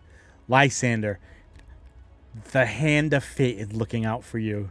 It goes to bite at you, and it's coming right for your head, but you feel the planet itself gently lift the antlion's mandibles up just a smidge, and it snaps right over your skull. You feel a couple of your hairs kind of drift off into the sand, and you are safe. Fantastic. Jesus. Well, then I'm going to use the one attack that I can do now and try to hit it with my sword. You have advantage for this attack too. Fantastic. And probably good. +1 to hit and damage too. Yeah, definitely gonna need. Please be good. Well, you tried though. That's the important thing, right? Effort. You do get A for effort. You swing with your knight sword and start hitting the antlion in the back on its carapace, but it's tough and it's hard to break through that outer shell to get to the good Ikari center, and your attacks just kind of deflect off the back. Good try though, and you set up Gyoki too, so that's good. The Machina workers, they start moving in and start swinging their. This one notices you took the opportunity and moves around, and they start swinging their little their stabbing implements at the antlion. No, that's a miss. They got +3 from all the buffs from you guys. Wow, another almost critical hit. Holy shit. That does not confirm. 1 point shy of confirming, if you can believe it. So you've distracted the antlion, Lysander, by basically circling around it and drawing its attention, its attacks, and that opened up room for these little workers to get in, and they start poking at it with their big long spikes on their arms, and they start drilling into it and spraying ichor everywhere. It takes 8. Wow. 12 points of damage. Dang. Oh, yeah. Yeah. And they start drilling their way into the insides and prying off plates and allowing openings for you guys. Go, robots, go, robots. Gyoki, my dear fish friend. Hi, I'm your a turn. fish. Uh-oh. Well, shit. I'm gonna roll some. So I get 2 attacks essentially, right? Yep. If I'm understanding correctly. You'd have to make a full attack though. Oh, so, I'm making a full attack. Okay. Absolutely. So you can only take a 5-foot step then max. No, I'm good. Okay. I'm in a good position. Okay. You're like, I'm gonna kill you next turn. Please don't kill me. I'm the GM. I'm just here to hang out. Okay, so I'm gonna do it in a specific order. That's fine. Because, yeah, we'll just do it in the order of the attacks. So this is attack roll 1 minus 2 because of the range. So that would end up being +1 for the haste. Okay. So really it's 22. So, yep. That hits. And if that hits, that means that this hits because they're now flanked, and that is a terrible roll, but that's okay. So it does 7 damage. +1 for Inspire, so 8 damage. Wonderful. I'm also rolling Melodies of Misfortune and spending another luck point. Okay. Which would end up being 7 is Dazed, which is a fort save. Oh, that's such a good one. That damage went through. Let's roll some saves for our antlion. It does have -2 to this save, too. Don't let me forget that. Not that you can see it. I just realized. Chat, don't let me forget it. What the fuck is your fort save? 15. No, not you. I mean, sorry. Oh. I trust me. It made your DC. I rolled a 19. That's why. Okay. Well, that's fine. 26. So. And then we're gonna do that whole thing all over. Okay. Yeah, this thing kind of shakes it off. It looks like it's tough to get this thing affected really well. Good hit again. Wonderful. It's another attack roll of 22. Good and then shot. The damage would be 6 plus 5 this time. Nice. And Good then shot. Malady ends up being, what did I roll for this? 5 plus 1 is 6, which is sickened, which is a fort save. Okay. Uh-oh. The worst save, my favorite kind. I'm gonna roll another save for this bad ant. Wow, fuck me. Yeah, This big bad I ant got lion. What's with these dice? 27. Nope, 25. Oh my god. So it resists all the status effects you try to throw on it, but you're throwing your dice left and right, and little aether wisps and missiles are flying around and striking this thing on all sides. They're flying in all these little holes that the Machina workers have drilled into it, and it's you see that it's starting to get worn down by all the damage that you guys are doing. Excellent. Good job. Good hits. Thank you for the haste. You see Haste Kure, OP. Kure gives you like a thumbs up. The antlion starts kicking up sand all around it.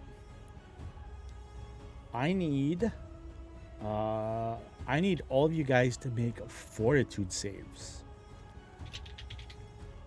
Okay.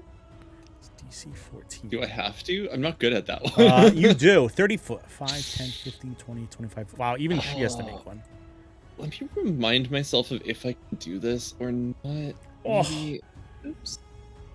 That work? No. Please. Fook. I used my swift action this round already, though, didn't I? No, I didn't. So you can use an immediate action. It'll cancel out next turn swift action, though. Okay, I don't think I did use the swift, though. I'm not even sure. Yeah, I because don't think you Melodies did is really not swift for some reason. It's just No, like, that's right. It's weird. Yeah.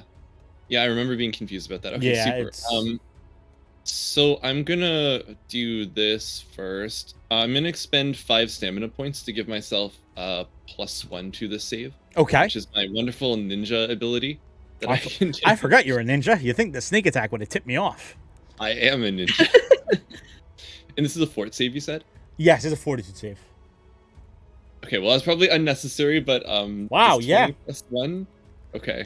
So you guys, Lysander, Gyoki, and I didn't roll for the chemist. I didn't roll for Kura. Hell yeah! Ow, crit save. Yeah. Advantage to the players on the next roll. Thank you so much, Ivywood. Thanks, Jess. Hey, thanks. Thanks. So the antlion kicks up sand all around it, and none of you are affected by it. You shield your eyes. Kura puts down her goggles, and Fish, you just look away and cover your face as sand just goes up everywhere, and it looks a little bit concerned. Well, it's hard to tell because it's a vermin and has no face or eyes, but you think it'd probably be getting pretty concerned given the state it's in. I was supposed to give this thing a lair action or a legendary action. I never did, but that's okay. Kura's turn. None of you are hurt somehow.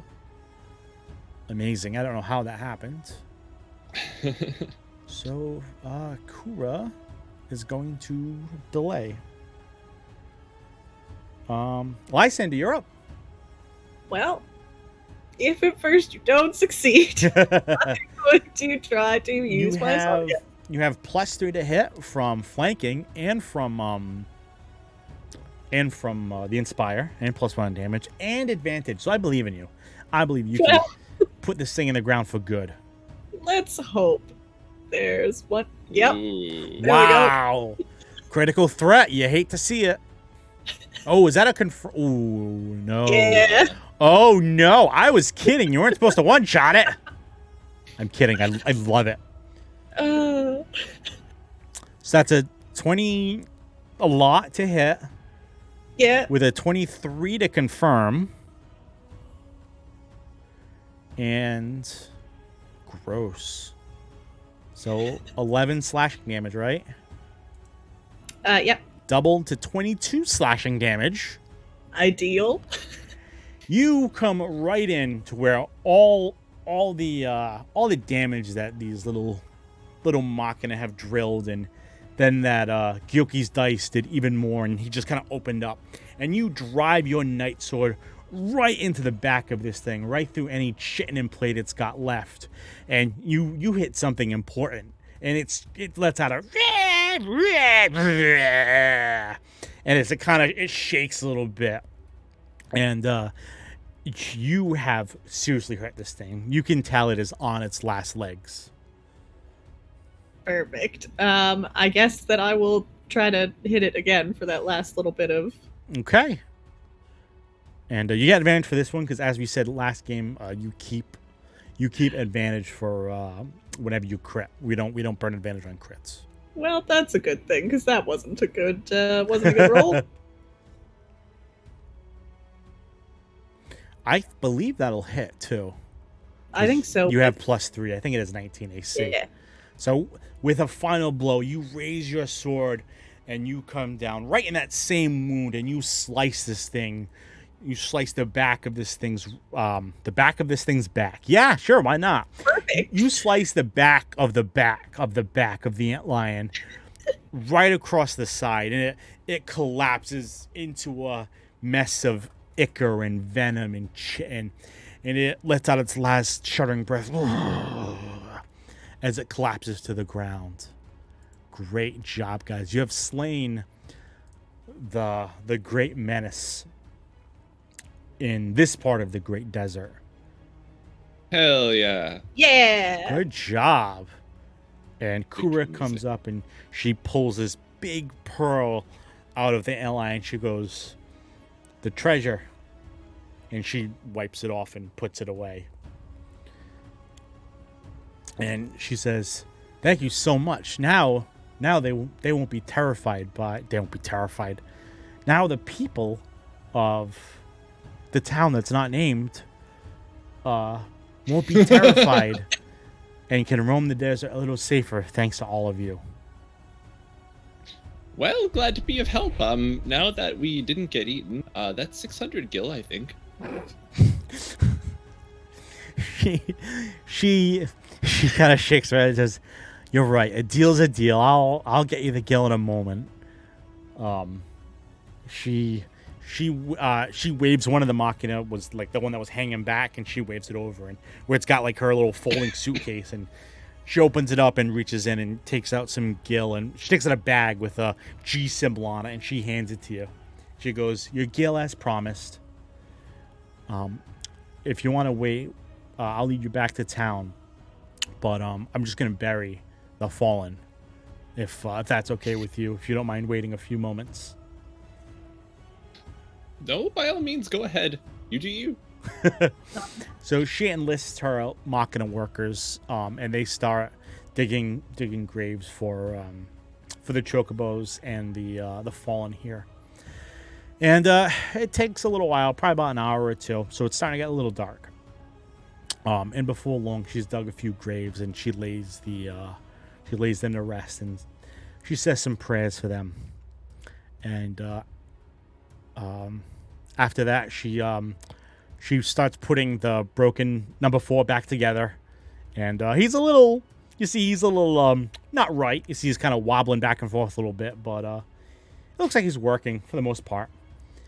And they gather up her goods that kind of fell off to the side, and she says, "When we get back to town, I'll oh yeah, ooh, look at Freya, look at Freya in the chat."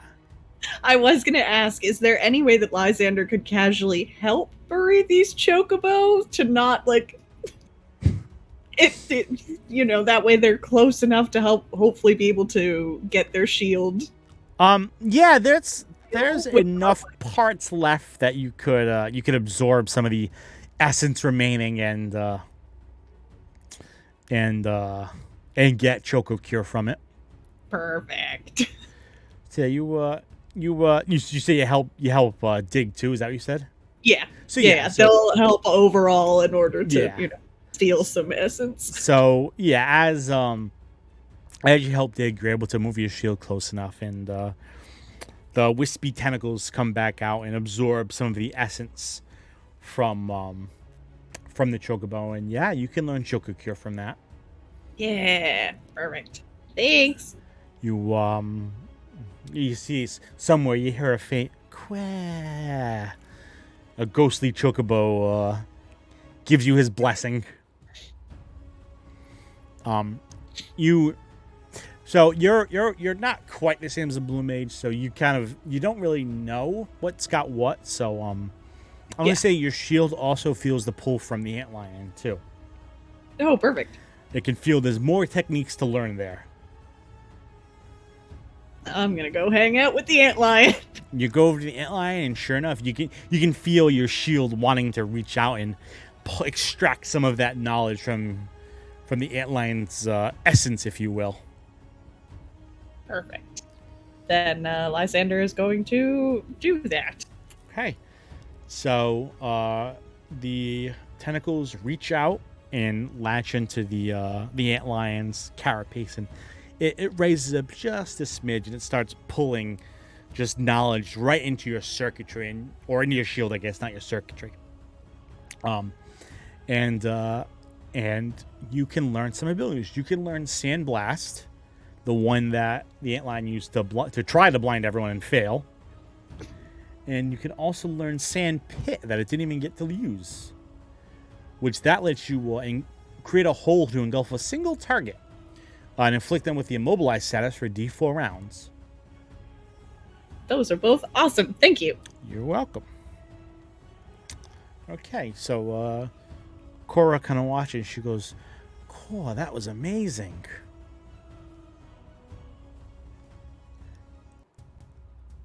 Thank you. That's it. That's all she says. She has nothing else to contribute. And with that, she leads you back to town. If there's nothing else you guys want to do here. I don't think so. I mean, unless... Nope. Okay. Okay. Nothing at all. So you guys head back to town. Again, it takes another couple hours on the way back, but it's this nice kind of walk back to town. You guys make it back there without incident. You think you see the same when you're back in town. You think you see the same thugs that were following you earlier, but when they see you, they scatter almost immediately. You have a feeling they may have been following you the whole time, and when they saw you kick the shit out of the antlion with not so much as a scratch on either of you, you think you're not going to have any trouble from them. You see Captain Roland.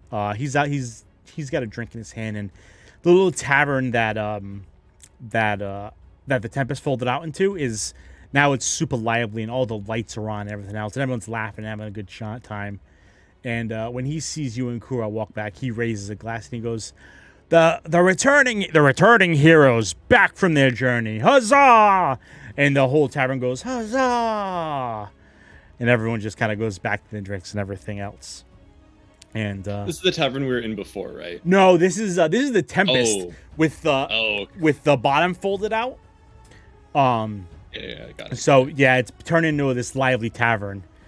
And the captain's there. He's talking to. Looks like he's just talking to some locals. And when you guys come back, he comes over to you guys, and he goes, "Kura, Gilki, Lysander, I heard you were head out to take out the antlion. I'm glad to see you're safe." Yeah, well, no sweat. I mean, we had a bunch of machines and this machine, and it was all good. All good. A bunch of machines in this machine. And Kura says, number 4 took a hit, but I think it'll be all right. But oh hey, by the way, Captain Montbaton, I'm gonna be staying aboard for a while. And you see she rushes aboard the Tempest, and the other Machina kind of chase after her. And he turns to say something as she's running aboard, and he just kind of opens his mouth and he goes, well, all right then. Well, he looks back at you two and kind of shrugs his shoulders and says, we'll be setting off in the morning, so if there's anything else you need to get done in town, now's your chance. did she give us the masterwork sword? She did not. I think that Gyoki is gonna want to bring that up with her before she gets to go very far. Yeah, Lysander would also like to. You see her. You see her. She's made her way kind of like in the back of the tavern. And she's pushing like some tables and chairs out of the way. Like she's shooing people out of the way to make room. In one of the actual walls of the airship that doesn't fold down. And she sets up her little suitcase and opens up her shop again. And she starts haranguing some of the tavern patrons. And everyone's kind of giving her weird looks and moving away from her. Well, Lysander, I think that it's going to be your job to go collect that. I have some business in town, and I'll be right back. Are you sure you're all right on your own? Oh, yes, I'll be fine. Gyoki's going to scamper towards the tavern.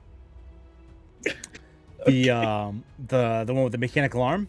Yeah. Sorry, the broken arm. No, that's fine. Not the broken Okay. arm. The non-broken arm. The non-broken. You guys went to the... No, yeah, it's the flexing mechanical arm. That tavern? Yeah. And the shattered that gear one. Okay. So, I guess we'll do you first, Lysander. Okay. You're left alone. Well, I guess Captain Roland's right next to you, but he's drinking, and you're at the Tempest. The open-air Okay. Tempest Tavern. Lysander is going to approach the set up little booth and kind of clear their throat. Krura looks up at you and goes, oh. I believe we had more than just a monetary arrangement. She goes, oh, that's right. I'm so sorry. I completely forgot. And she waves her hand at all the collected gear in front of her. And she goes, please take your pick. One for your friend, too. It seems only fair. And you see all sorts of stuff. There's the sword that was mentioned before.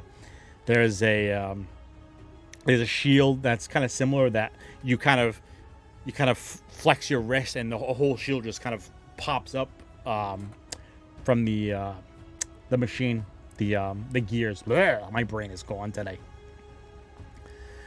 And there's other little mechanical devices. You see an automatic crossbow. There's a gun blade. Those are really the big things. The rest is some mundane stuff. You see a small little square that's a Machina of some kind. She goes, take your pick. Lysander, I think, is going to look at the sword. They're not entirely sure what Gyoki would want from this. They don't really know enough about the same that Gyoki uses dice. None of this is dice. Yeah, I guess really all you know is that he throws these ethereal dice that fire missiles. Yep. And that he's a fish who drinks tea. Yeah, and there's no fancy teapots here, so... There don't appear to be really any fancy teapots. Rough.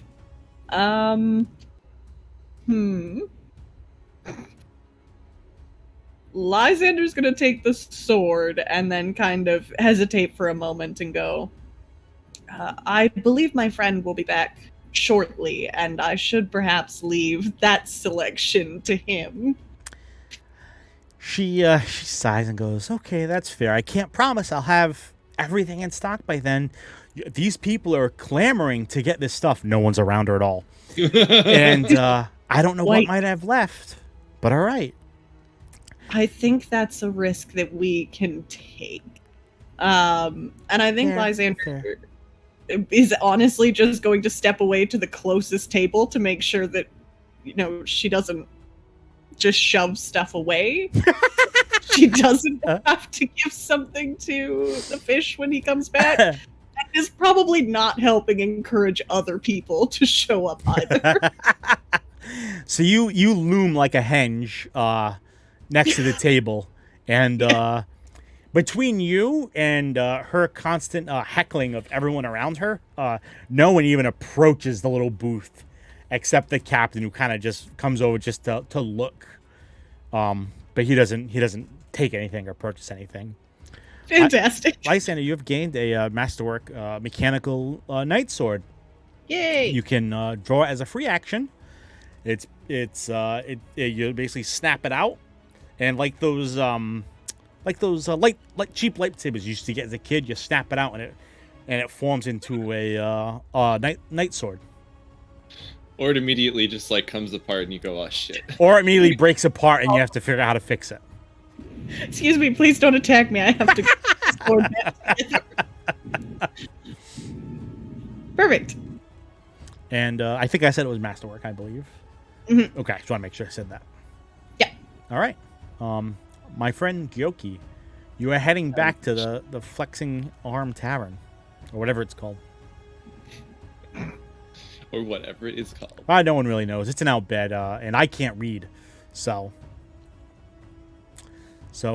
you skulk your way through the city streets, and you open the door to the tavern, and it's there's a lot less people here than there were earlier.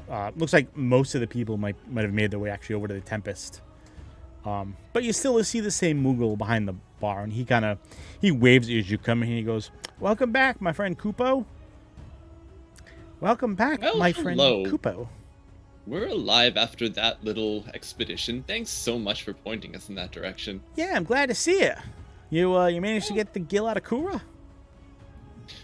Well, I don't know that she realized that I got the gill out of her, but here you go. You can consider her debt paid. She also just might not be here anymore, so I hit my camera.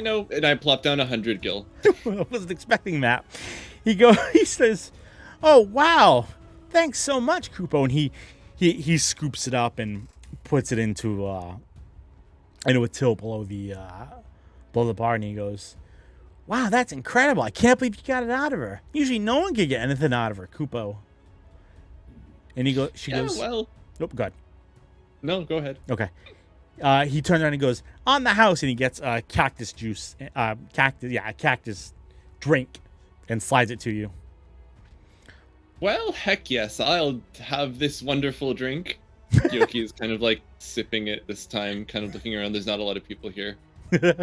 Yeah, the place is honestly kind of empty. Hey. Well, anyways, don't tell anyone that I was here or that I gave...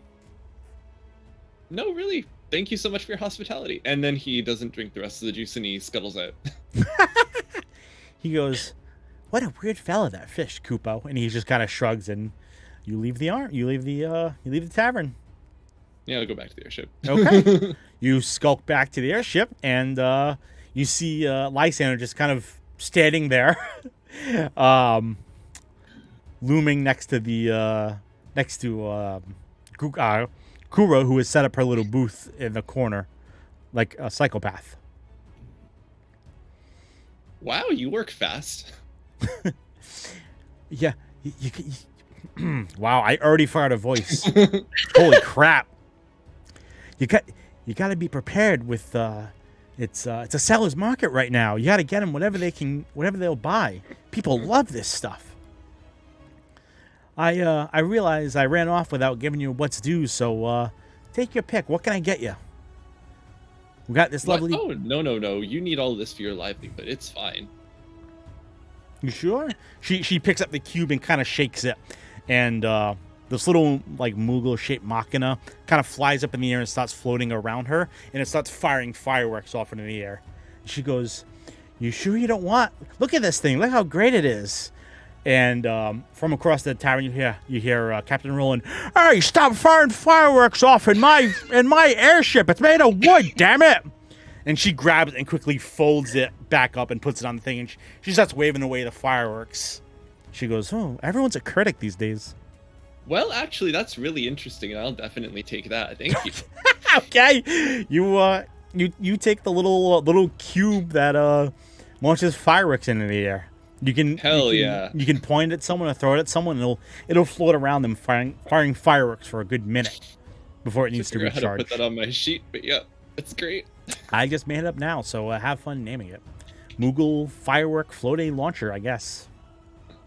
I know Sandra can't hear the chat, but that's based on the Jawas from SWTOR, so thanks, Sandra. Whew. I'm hot. How are you doing? I'm hot and tired. How are you doing? You guys doing okay? I'm doing great.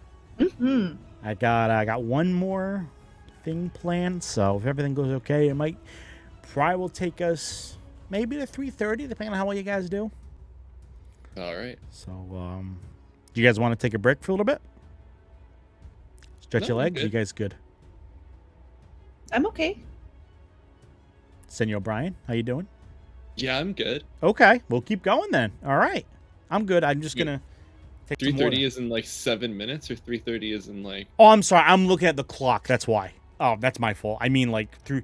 I'm so sorry. Like another hour-ish. I mean. Oh, okay. I'll take a break then. So sorry. Yeah. So yeah, we're gonna take a break for a couple minutes. Everyone, get up, stretch your legs, get some water, go to the bathroom. Lord knows I have to pee, and we'll see everyone back here in a couple minutes. Thank you again so much for hanging with us and watching. We'll see you shortly. Right back. Be back.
Good news. I remembered I have another coffee.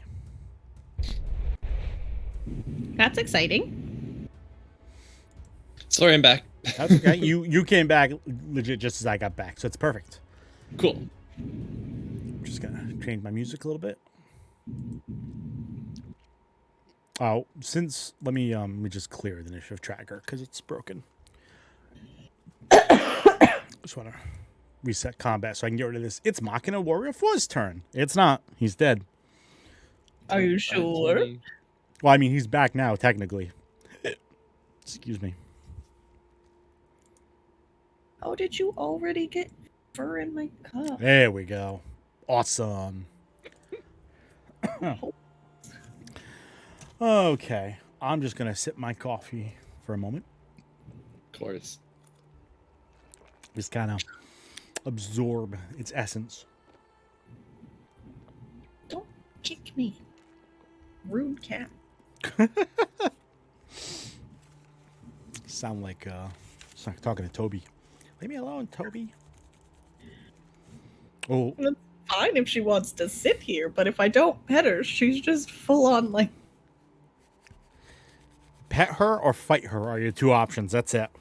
Pretty much. Oh, let me see if Appa's alerts will work now. I know he's gone, but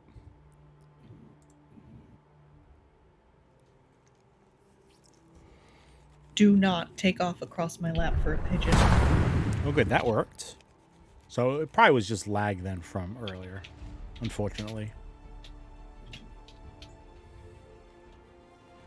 Is the merch alert not working though? Merch alert might not be working. Off the Zodiac Babes run. It's true. I really do run on Duncan. Hey Duncan, if you're listening, sponsor.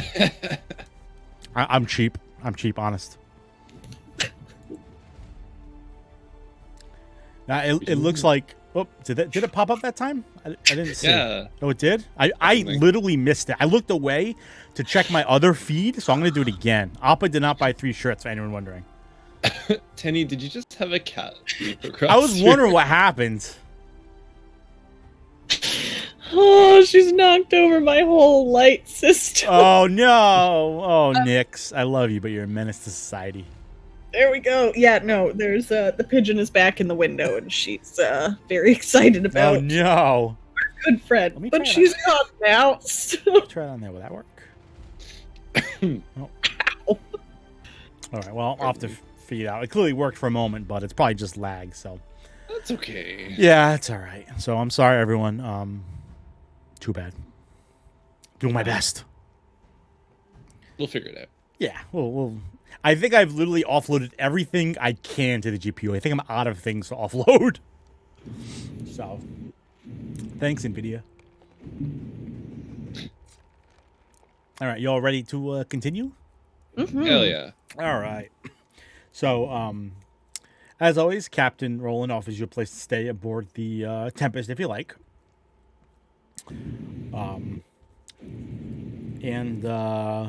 You guys have a lovely little restful sleep. You guys can. Oh, no one's hurt. But you can regain all your luck points, your stamina, your Azure Knight points, all that stuff. Yay. And it is a new day. The sun rises on the Great Desert. It is scorching hot. People are still wandering home drunk from the Tempest as it rolls up its massive barn door type things and it gets ready to leave. The captain announced on the intercom, 10 minutes till takeoff. Anyone who needs shit in town, this is your last chance to get it. and you guys are all set, right? I think you said last time. Yeah. Okay. Yeah. And after 10 minutes, the Tempest takes off into the skies. Kura has made herself annoying, even over the past night, as she tries to bother people and get into the engine room and look at the engine. And the engineers have kind of just shoved her out and locked the door and possibly barricaded it by the sound of it. And she ends up on deck just wandering around and trying to bother everyone she can until eventually the captain himself intervenes and basically pulls her up to where the wheel is and basically is telling her about the airship. It is still a long journey to even to get to the Kingdom of Figaro and to get across the rest of the desert. And you guys spend a few more days following the mountains and stopping every once in a while to let off goods. And you guys are occasionally enlisted as muscle to help drag Kura back aboard the ship and to not leave her stranded in the middle of nowhere. Because although she may be driving Captain Roland nuts, he doesn't want to just, leave her to die. So is there anything you guys want to do over those couple of days? I'm in particular for Gyoki. No. Okay. Gyoki is just here for the ride until. Well, pretty much he's always here for the ride. He's just hanging out. He's going with the flow. Having a good time. He's living his best life. Well, maybe not his best life. He's living a life. It's a bit arid to be my best life, but. In that case, go ahead. Yeah, I don't think Lysander has anything in particular that they need or want to do. They'll probably just help out with tasks again to see, but that's about it. So we're going to just rolling right into the next thing. So it's the fourth day after leaving the Albed port town. And you guys are on deck, and the captain is talking to Kura, and he's telling you about these lovely clear skies when all of a sudden you hear this thunk, thunk, thunk, thunk as these grappling hooks with these long steel cables come from the sky and hit each of the corners of the airship, and the airship kind of reels back from the sudden change in acceleration. And can you guys make reflex saves for me, please? Sure can. I meant to grab my dice. I never did. All during that time. One of life's great mysteries. What happened to Kyle's dice? They're probably in this super obvious spot, and I'm just blind. Oh, literally, they're right here behind my water bottle. That's not what a ding dong. Who invited this guy? Okay.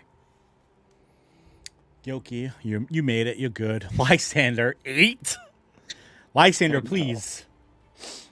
So Gyoki, you managed to stay on your feet. Lysander, you start sliding. It doesn't help that you're a bit heavier than the fish, and the sheer tilt of the ship kind of tilting back, and you start slowly sliding backwards, and you smash into the other side of where the engine pops up. But you don't take any damage because you're a robot and you're immune to non-lethal, so you're fine. It's if your shoulder could get sore, you'd probably be in a little bit of pain, but you kind of feel all right. And you guys look up and you see this. I don't think, Gyoki, you've ever seen anything like it. It's this. It looks like a long metal tube, and it's got these 2 flat pieces of metal sticking out from either side, and there's these spinning blades that are kind of keeping it going. And Lysander, you know what this is, though? This is a Shinra plane. Oh, good. And you can see the cables, though, lead right up to the plane. And there's these mechanical these mechanical beings. They're sliding down the cables very quickly. And they're getting closer and closer. And you guys probably have maybe 2 rounds before they actually land on the airship. And you hear the captain yelling, "We've been anchored and invaded. All hands, battle stations." Ah, shit. And Kura goes, "Oh shit." Fantastic. Well, I don't think I have a lot of tools to help with this. Yeah, I don't think you guys have any buffs, unfortunately, that you could use ahead of time. Nah, And nothing at all. Is there any way to try to unhook one of the hooks that are on the ship, or are those just they live there now? It looks like they are embedded into the wood. Okay. You think you could try to pull it out, but it'd be difficult. You can give it a shot though. Sure, why not? No harm, no foul. So you My you little run fish hands are not doing that. you run over to the hook and you see this big thick cable. There's no way you can cut through it, not without Right. proper tools. But you can try to rip it out. So you got to Sure. make a strength check. Why not? Let's. Meanwhile, Kura throws a protect on you, Gyoki. So like you're protected for 5 rounds. 16. So you start trying to rip this cable out, and your feet start slipping. As unfortunately, there's no good way to really grab on and pull it out, and you just can't get it out. Is this one of the cables that there's soldiers sliding down? Yes. Yep. The same. Um, And I'll say if you stand there, you think he might land on your head. yeah. Could I position like, not there, but like 20 feet away? Yeah, So absolutely. I'm kind of like flanking where Lysander Yeah, would be, definitely. depending You on where they definitely come do off. Yeah. I just kind of want to get a good attack of opportunity if they do. You guys can get ready to do that. Yeah. Lysander will also kind of get themselves situated with their sword. okay. And shield. So there's you guys Lysander, you couldn't have made it to the ones that are at the front of the ship, but you can pick either one of the it doesn't really matter because I think they're both the same, but you can pick either the north one or the south side to be on, basically. Sure. Let's go with south. South. Okay. There's no real difference. Just so I know when I move you guys to the page in a second, just so I have where you guys are. Yeah. And Kura throws a protect on you, Lysander, too. Oh, thanks. And then these these soldiers land. I'll let you take your attack of opportunity in a second. But these soldiers land right on the deck of the ship. They're these tall, lithe silver things. Their arms end in these big spikes. And on top of their left arm, you see like looks like a launcher of some kind, and you can see there's something that fires out of it because there's like a barrel there, and they stand tall above you guys, and yeah, they're here to brawl. So we're gonna. I hate that I know what those look like because I remember them from the game. Oh, do you? I found a picture and I went like, you know what? This looks pretty good. So, manage maps. I think I know what you're thinking of. Not quite, but pretty close. Oh, hold on. I forgot Kura. I need to bring her in. One moment, please. One moment. And I have to do this first before I change because you guys can't. I don't want even the players. The viewers. Chat. That's what they're called. To see what's going on yet. And guess who didn't save the character and has to go back to the other map? It's my first day, guys. It's my first day. No, now, oh my God. Today is the day I'm going to click every wrong button. So far, I've almost duplicated Kura. I've almost gave her to one of you.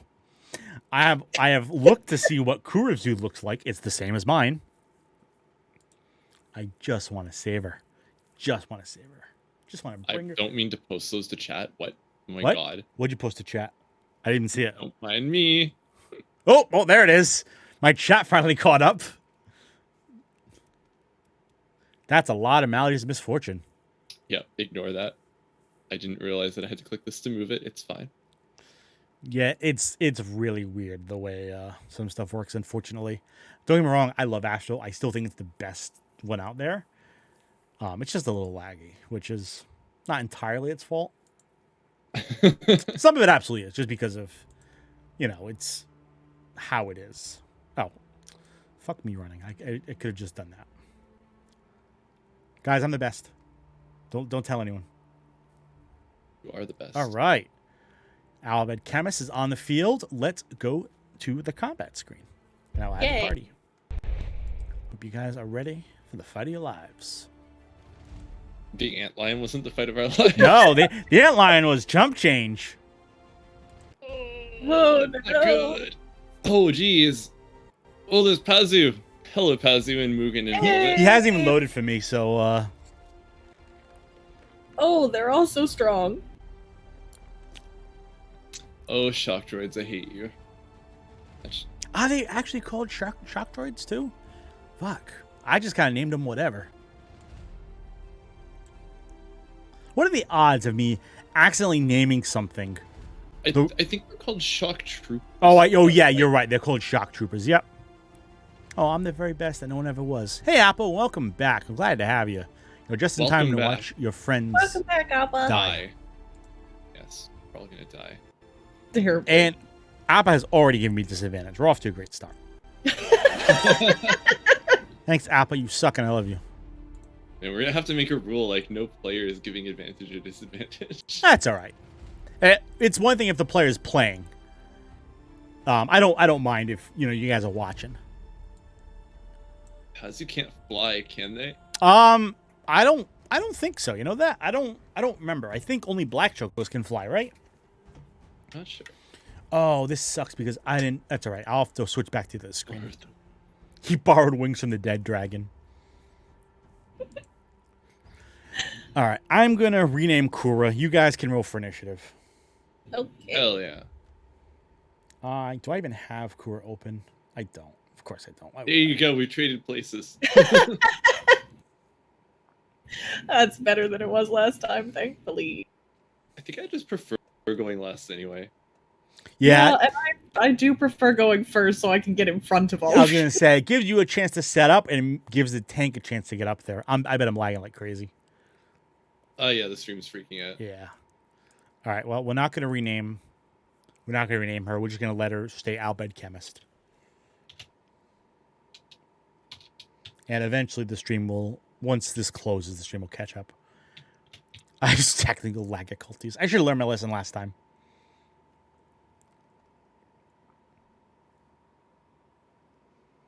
All in all, I'm just. Yeah, I know I have unsaved changes.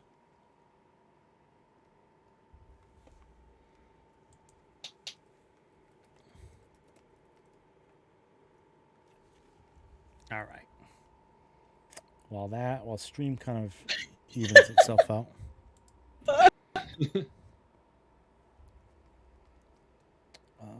Where are you? Nope. Oh, so bad. So good, though. What do you say? I will file a complaint with the Department of Agriculture. My chat was lagging so bad that you told me about it before it happened. Holy shit. Kill me now. Okay. Just getting Oh. just getting Kura back open while the stream kind of evens out. Stream okay now? Not yet. No, yeah, okay. Still a bit frozen. All right. You're frozen when your heart's not open. Oh no. Little Madonna. It took like a minute last time. Did it? All right. So we'll hang out for a minute. We'll relax. We'll yeah, I can kind of. Oh yeah, I can see my drop frame icon too is still on. Meanwhile, I'm gonna try to roll initiative for this guy, just so I can know what the bonus is. 13. 13. What's his bonus? That went to chat, really? Why did that go to chat? Oh, it's 0. Okay. All right, Lysander, you're gonna be first Yay. with 22. We got a 7, 13, a 16, and a 11. So it's the 16. Whoopsie. 16 is number 1. Yeah. Fingers crossed. Yeah, I still got my drop frame icon too, so. Yeah, it's still lagging. It's getting better though, like it's quickening. Okay, good. Oh. And it currently seems to be more or less okay and or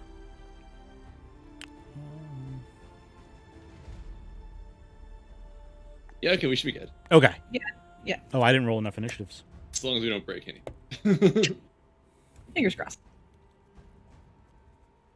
Shock. Alright, shock droids. 2 and 7 is shock. Oh, should we position ourselves around? Yes, please position yourselves around number 4. 4.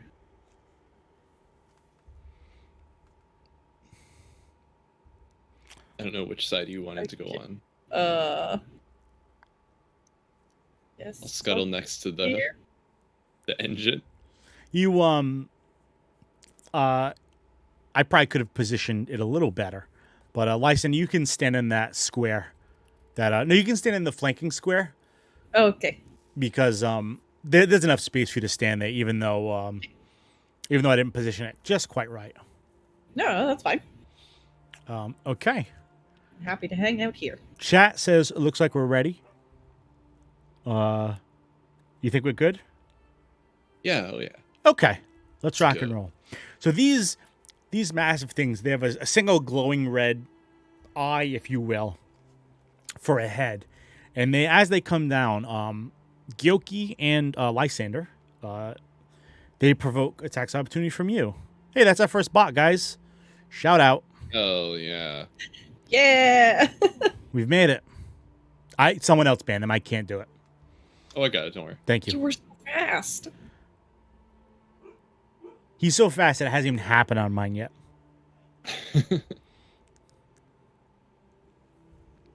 Hello. Oh, Nix, thanks for coming. We don't need you. Okay. Now, every moderator, unban them and take turns banning them.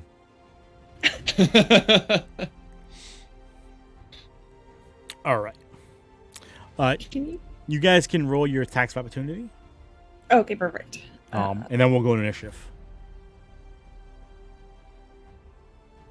Do these guys? No, I don't think these guys have DR. I didn't make a card for them because I was hoping that that having them in the game would work, but that was clearly a mistake on my part. Attacks of opportunity auto crit or auto hit rather? No, they don't. Okay. I was so ready with the ban hammer. It's a race. It's a race. They have no immunity. Do not- Okay. I'm gonna let Lysander's resolve, I guess. Okay. Oh yeah, I'm sorry. Lysander. Oh yeah, you hit. Yay. So 10 points of slashing. Yep. So yeah, it comes rappelling down the rope, and it ends up right in your fancy new night sword, and you give it a good slash. Oh, Lysander, don't forget too, because your weapon's masterwork, you have +1 to hit now. Oh. An extra +1 to hit, I should say.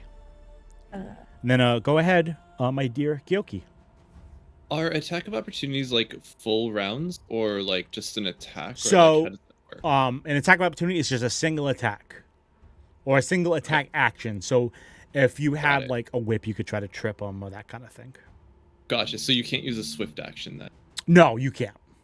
Perfect. Okay, that's what I need to know. Throw my dice. That is the worst thing I've ever That's seen. terrible. Can I use my gambler ability on that? Yeah, My reroll? I'll allow it. Oh, that's much better. Oh yeah, that definitely hits.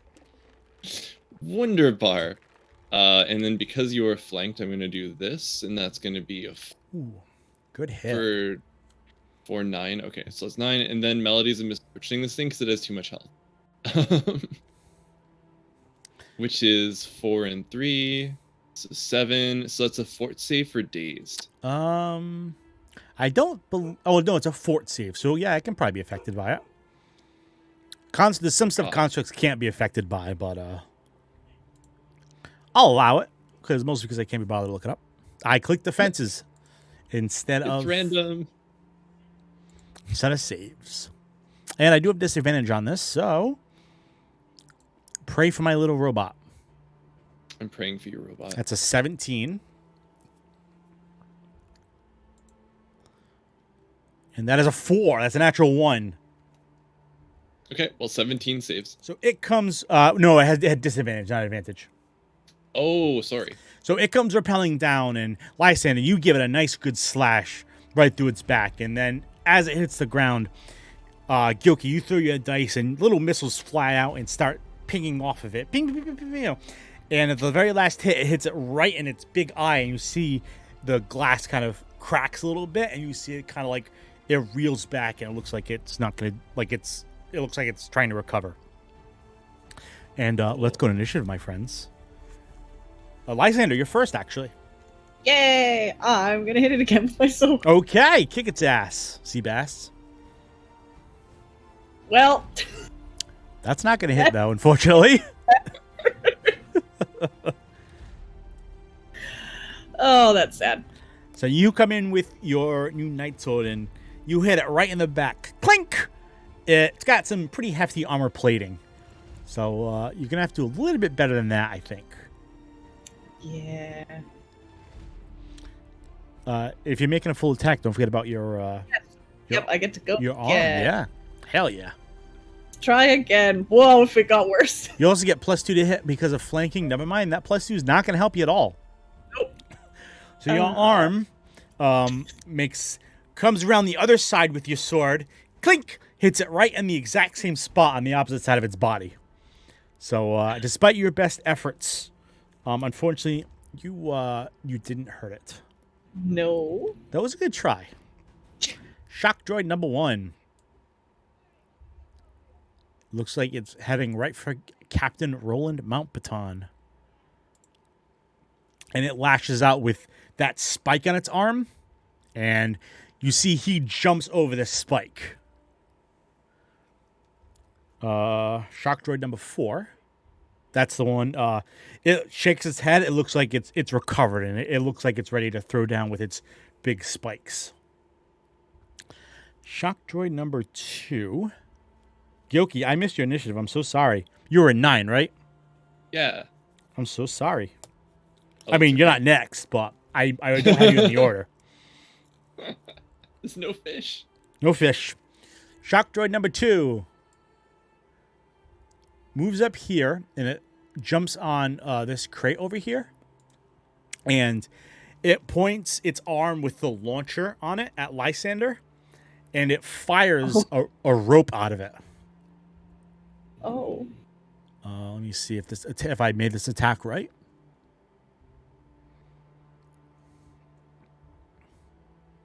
I did. Oof. Lysander, what's your touch? Bad. Give me a second. I'm getting there. It's a good old 11. I just want you to know it has -8 to hit, and it still hit you because I rolled a what did I roll? A 19. Yeah. Wait, I can't do math because it also has a +3. So, Lysander, I need you to make a fortitude save as this rope flies from that launcher and starts wrapping around your body or your legs, actually. Fantastic. Oh, my dear Lysander. I'm having a good time. And you are entangled as this rope wraps around your legs. Cool. Okay. So you have I believe it's a -2 to hit, Okay. -4 dex. And you see the rope connects back to their droid. Gilky, it's your turn. No, Lysander. I have a question. Has Robot 1 hasn't gone yet, has he? Because that was 2 fired that. Robot 1 has moved. He's the one that. Okay, right. That's the one that. Number 3 hasn't moved. The one all the way in the back. Mountbatten. Okay. Shoot. That's probably out of range. I don't want to mess around with that. Yeah, you gotta be. I'm gonna go ahead and. Oh, so you have to be in 30 feet for sneak attack too. Oh no, it wasn't for sneak attack. Okay, sorry. I'm gonna use. Yeah. I'm gonna use Fateful Footing. Oh, okay. Which is 1 luck point down. And I'm going to target for the -2 dex effect the Shock Trooper 1. Okay.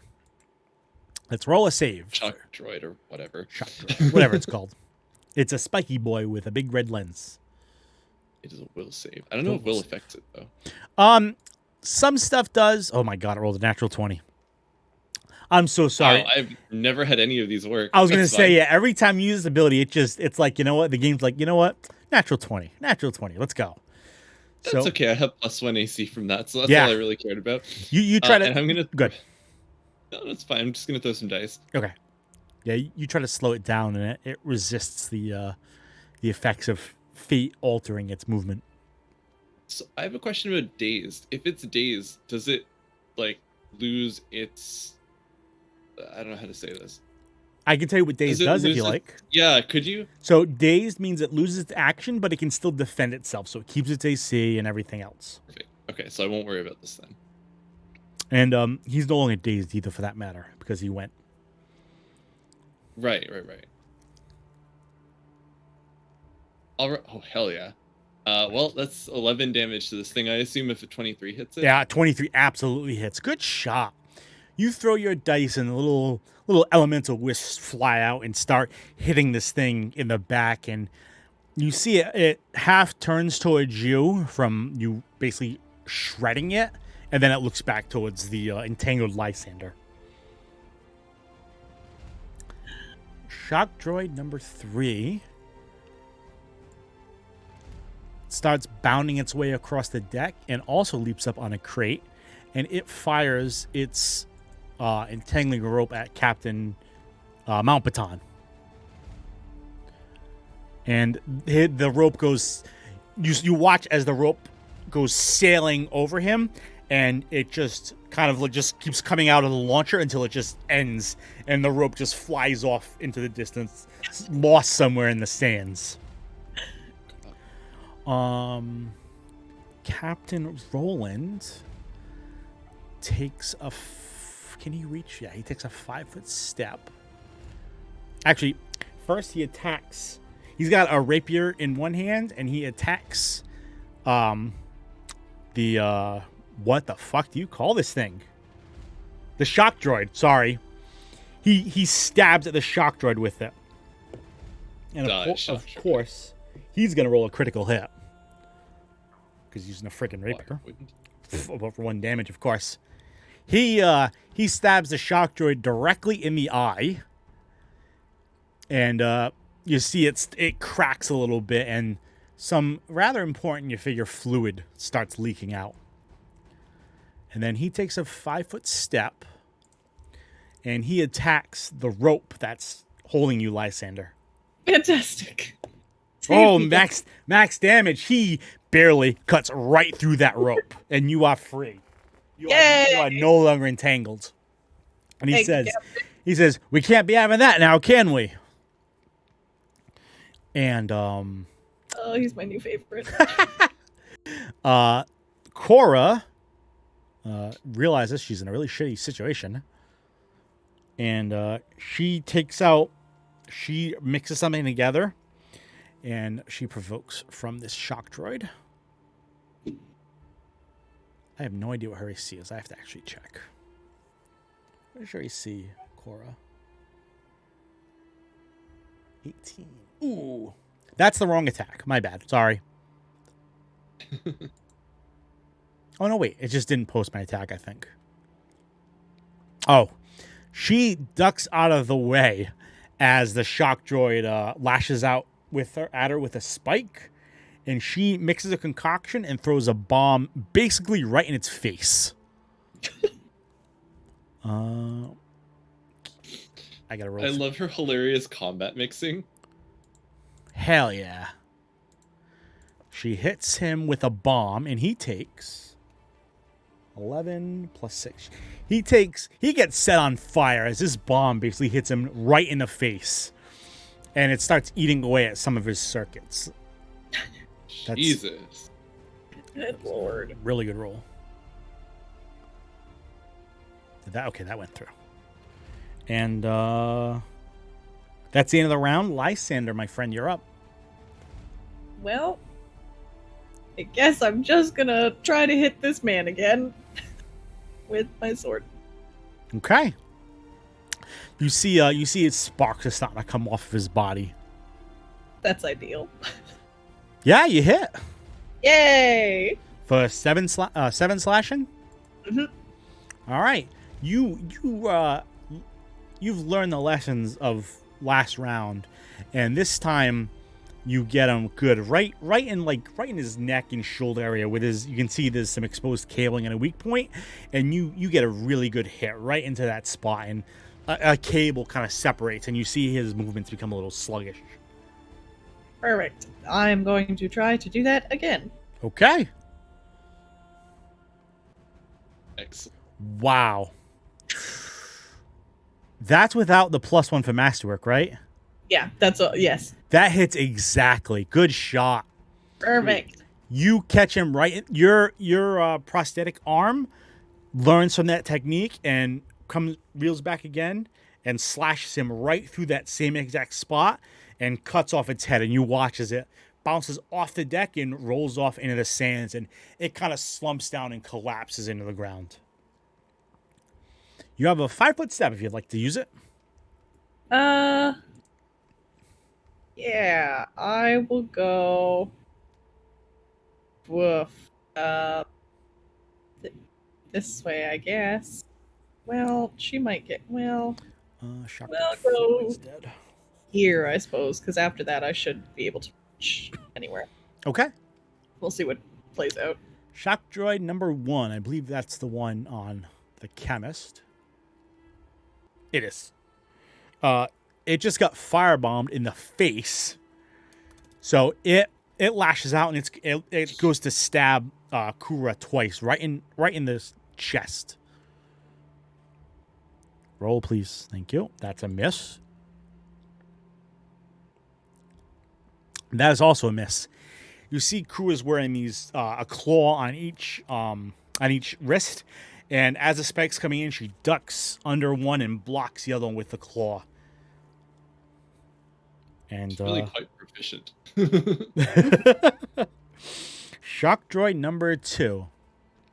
It jumps off of its crate and lands right here next to you, Lysander. Yep. And it's gonna try to stab you with this long, wicked spike. I keep calling it spike. Does a 19 hit you? I don't think it does. I'm pretty sure my Okay. AC is 21. Yeah, no. Okay, so you hold up your shield and deflect this big spike in it as it gets stuck in your shield for a second, and you twist your shield and you deflect it out of the way. And then Gyoki, you're up, my dear friend. Yoki has a question. Mm-hmm. This wonderful engine next to me. Yep.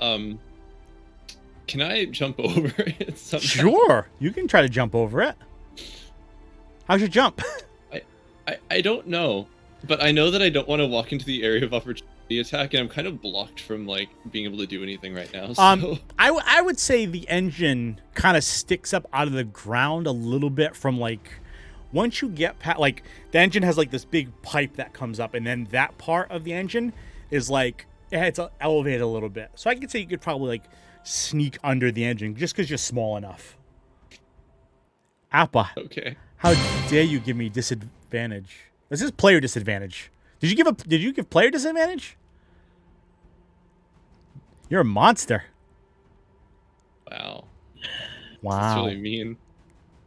Okay, I read then. Storytell of disadvantage, but my log says player disadvantage, so I'm not even sure. I'm moving Yoki just a few feet. Okay. If I position him here, I guess you'll see that. Is that okay? Like, can I do that reasonably? Yeah, I'd say so. Okay, if not, I'm happy to roll whatever. But No, I think it's fine. You're small enough. It's a little hot, but you know what? Yeah. Make a fortitude save by being so close to the smoking hot engine. Where is my fortitude? There it is. Nope. And I would Nope, say you have nope. disadvantage on this roll, but you rolled a 1, so I don't think you can do worse than that. No, I'm re-rolling it. You're re-rolling. Oh no, I have disadvantage. All right. Wait. Oh, I have disadvantage. You're- So then. So we take the 1. Okay. We take the worst of the 2 rolls. Oh no! So the 13 was meant to be my ability roll. Oh, Or you're. my luck point. Oh, okay. So, So I guess. I don't know. Do we say we cancel out? How does that work? What do you think? how does that work? Do we roll 4 times and take the best result? I don't know. No, I'd say no, I don't know. Do we allow the luck point to cancel out the disadvantage that you guys give? What do we do? It might not matter anyways, because 13 is not very high. 13 actually does make it. You only need a 12. Big oof. Big oof indeed. So what do you guys think? Should we allow that to happen? Do you want the fish to be broiled? Do you want broiled? do you want fish sticks for dinner? No fish sticks. I'm gonna take a sweet drink of my coffee.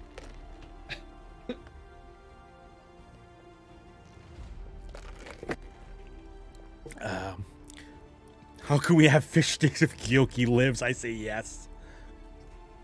I vote yes. All right. I just realized I could have made a poll for this too and made people vote and stuff, but That's true. all right.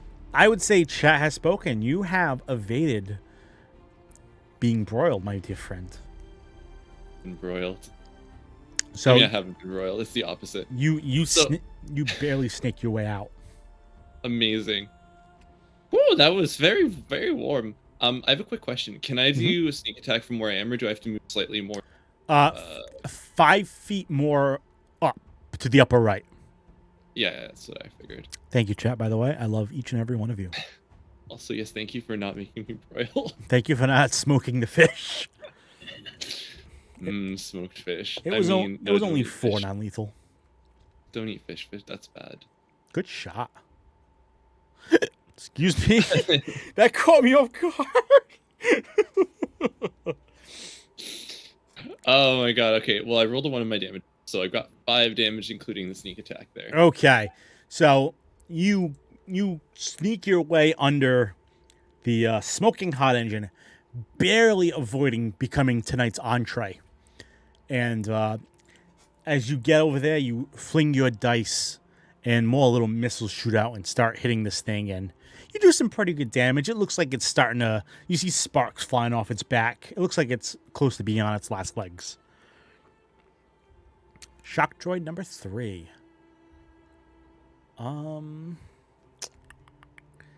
It leaps over...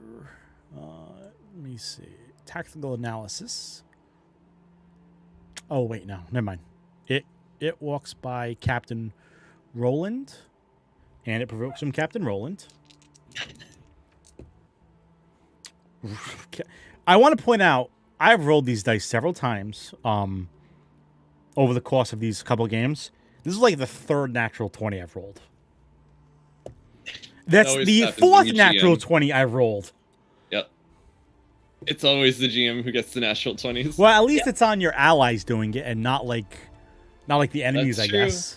That's very true. He skewers this thing right through the eye with his rapier for minimum damage. But hey, 10 damage is 10 damage, right? And you see it's got it like more fluid kind of starts leaking out of its eye, and the shock droid is going to try to stab you with its big old spike Lysander. Yep. Come at me, Yep. my dude. Does a 23 hit? Oh, don't come at me that hard. Oh. Does it? Take 7 piercing oh, wait, I'm sorry. I have disadvantage from last time from Smile. So I need to roll another d20. This is a crit. You have maybe just been saved. Well. Oh. A 5. That's absolutely going to miss. You feel the hand of fate ever so slightly guide you as this spike comes right for your throat. You throw up your shield and you can feel it's about to break through your shield when suddenly something reinforces it and just pushes it back and you avoid disaster. The hand of fate is so kind to me. Speaking of which, Lysander, it's your turn. Okay. I have a quick question. Mm-hmm. If I step to the left of our good alchemist friend, is that provoking opportunity for moving away from Shock Droid 2 and 3. Are you going to take just a 5-foot step? Yeah, if I just take the 5-foot step, because If then you I take- can't. If you take just a 5-foot step, then it doesn't provoke now. Okay. Probably best. So that does leave our good friend surrounded by people. Oh, yeah, that's right. He's actually currently flanked. He is, so I'm not actually. Well, I think I forgot to actually do something for him last turn. I really should write him in. I think I forgot both of them, honestly. I'm going to write him in. Roland, Kura. I actually guess that it might be best to stay where I am and a Shock Droid. Roland says, try to take out the weaker one first if you can. I can handle these two. You do. You. Then he gives you this nervous look and says, probably. Well, we can hope they just chase after me anyway. So, I will attack this regular Shock Droid then. Okay, number 1. My sword. Hell yeah. Kick his ass. Nice shot. 7 more damage. Do you have it in you? I guess you don't. 5 damage. Well, I'll get a second attack. You so... do get a second attack because you only took a 5-foot step. Oh. You can do a full attack. Wait, let's see. That is a hit. Oh, no. 5, 8 damage. You come in. I'm sorry? So that's very sad. Yeah, you come in with your Night Sword looking to follow up on all the damage that Gyoki and Korra have done. And as you go to swing, it turns just ever so slightly, just enough of a pivot. And instead of striking it in that weak spot in its neck, you instead slash it right across the back. And more sparks start to fly out of it, but it's still going. It's chugging along, it's barely hanging on. That's fine. All right, its turn. It turns to you, Lysander. Yeah. It raises both of its spikes, and it's going to try to stab you twice. Fantastic. That's one old spike. That's a miss. Second spike. Wow, that's also a miss. Yay! So you duck and dodge out of the way and raise your shield as 2 spikes. It comes out impossibly fast. And the first one you just duck out of the way of. The second one strikes your body, but your adamantine body is so solid that it just slides right off of it, dealing no damage to you. Perfect. Shock Droid number 2. It's flanking Captain Roland. So it turns to fate to try to hurt him. And it same thing. It uses its 2 spikes and starts stabbing at him, trying to lay him low. The second one hits, and you watch as one of the spikes just grazes him right across the cheek, and mustache hairs just kind of get separated by it and just kind of wistfully fly into the wind. Not his majestic stash. No. It's the source of his power. You feel if he loses more of his mustache, it could be in danger for everyone. Gyoki, my dear fish, you're up. Well, I'm up. I'm gonna throw some dice. Okay. This poor thing with 4 health needs to die, and I will hopefully be the thing that sends him to his grave. I'm gonna say that sends him to his Wow, grave. yeah. You throw your dice, missiles fly everywhere, and they just shred what was left of it. That big slash that Lysander just cut, the missile just home in on it and just blow it apart, and half of its body goes to the left, the other half goes to the right, and its torso ends up in every direction. Good shot. That was Fish will number stay here, 1. far away from everyone. Shock droid number 3.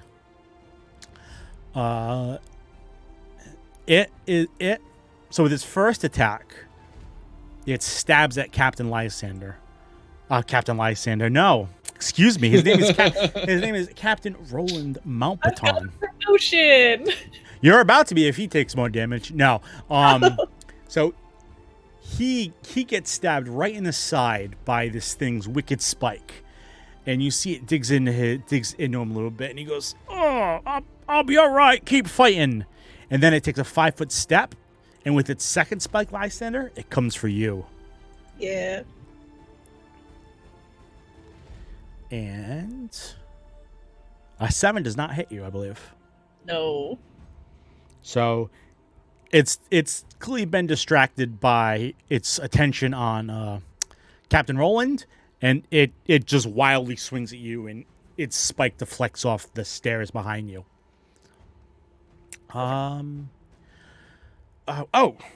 Cora, realizing she is free, takes a 5-foot step back, and she digs into her bag again, and she concocts something together, and she throws it at Captain Roland, and that will still hit, even though that was a terrible roll.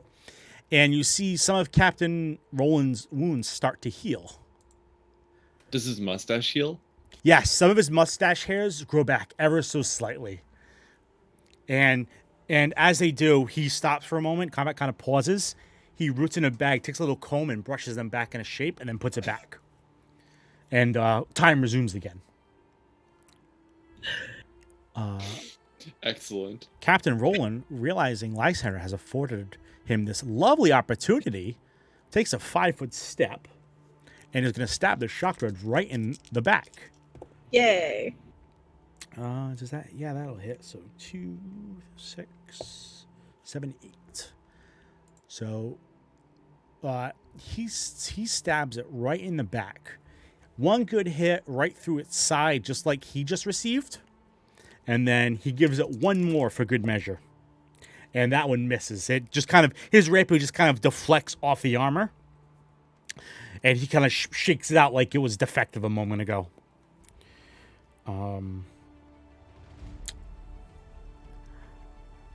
Delmy, SR907T, do you enjoy my creations? Hi. This, hang on, let me switch back. NPC images. Let me see if it'll pop up on my, there it is. I don't know if you can see it. But this massive robot falls from the plane in the sky. He's probably almost 8 feet tall, and he's probably almost just as wide. And he's clad in this big Warmech armor.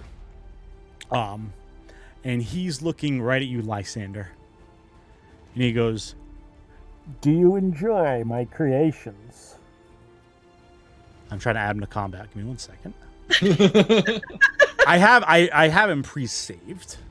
I just have to drag him in and roll his initiative. God. Oh, good. That looks fun. He's way back here. What And the hell? The whole airship kind of shifts just from the weight of him landing on it. And can everyone make a replay save for me? Oh, I'm so good at those. I'm so sorry, Lysander. Come on, fish feet, don't fail me now. Can't wait. Let's see here. Oh, Jesus Christ. I wish I could help you. You don't forget you can use hero points to re-roll too, if you want to. That might be a good idea. This could be a good one to re-roll for.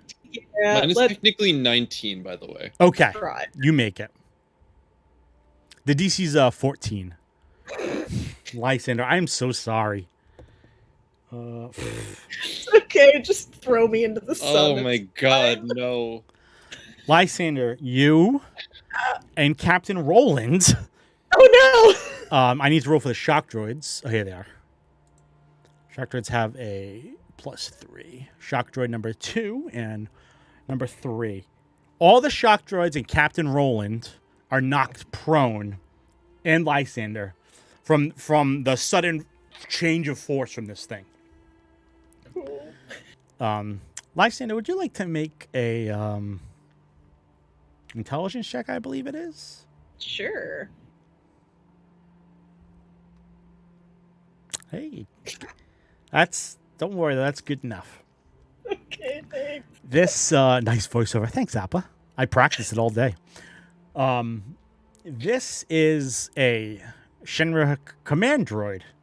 One of the more advanced. Yeah, you kind of got like it's very fuzzy. But you know that it's one of the more advanced Shin droids.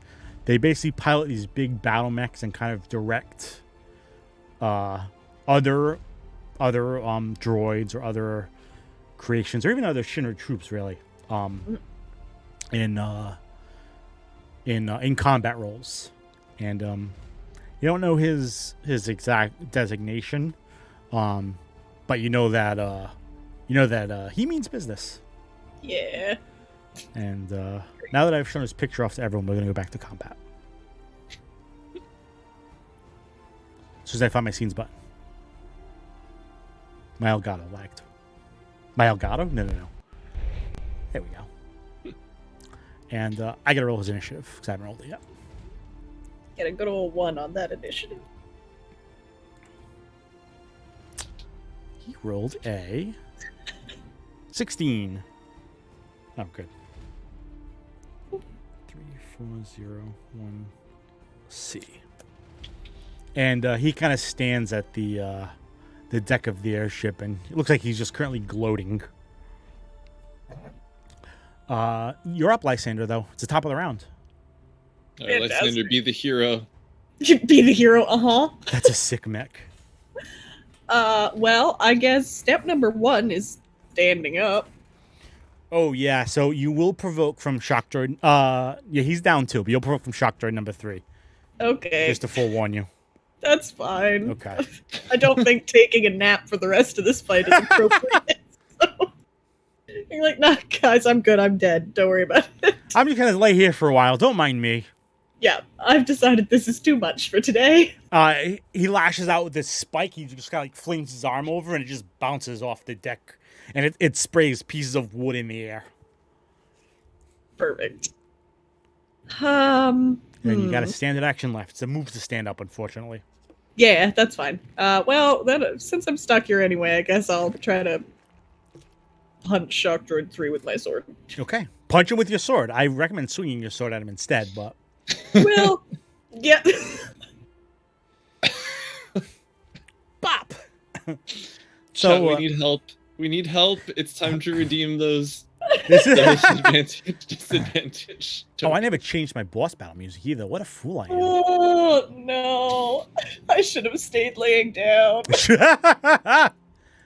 Oh, Teddy, I'm so sorry. Getting up was a mistake. So, despite the fact he has an AC of, like, 2 right now, you still managed to just miss him, unfortunately.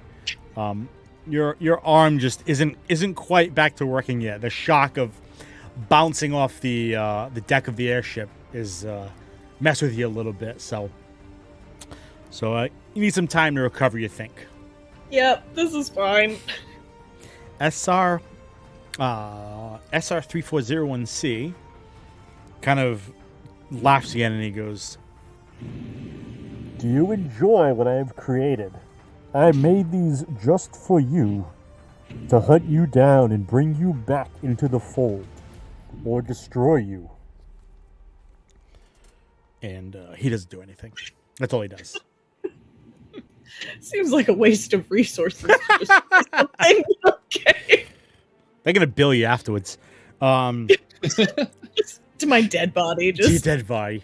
have some receipts out of it. Shock droid number 2 stands up. Realizes there's no one next to him. He takes a 5-15. He comes for the fishy friend Oh, shit. with its one, No, and he is going to attempt to impale you with his spike. How could you do this to the fish? Poor fish. First, he was going to be fish sticks. Now he's going to be skewered. If it ever rolls. Someone let me know if it rolls. Did it roll? No? Just kidding.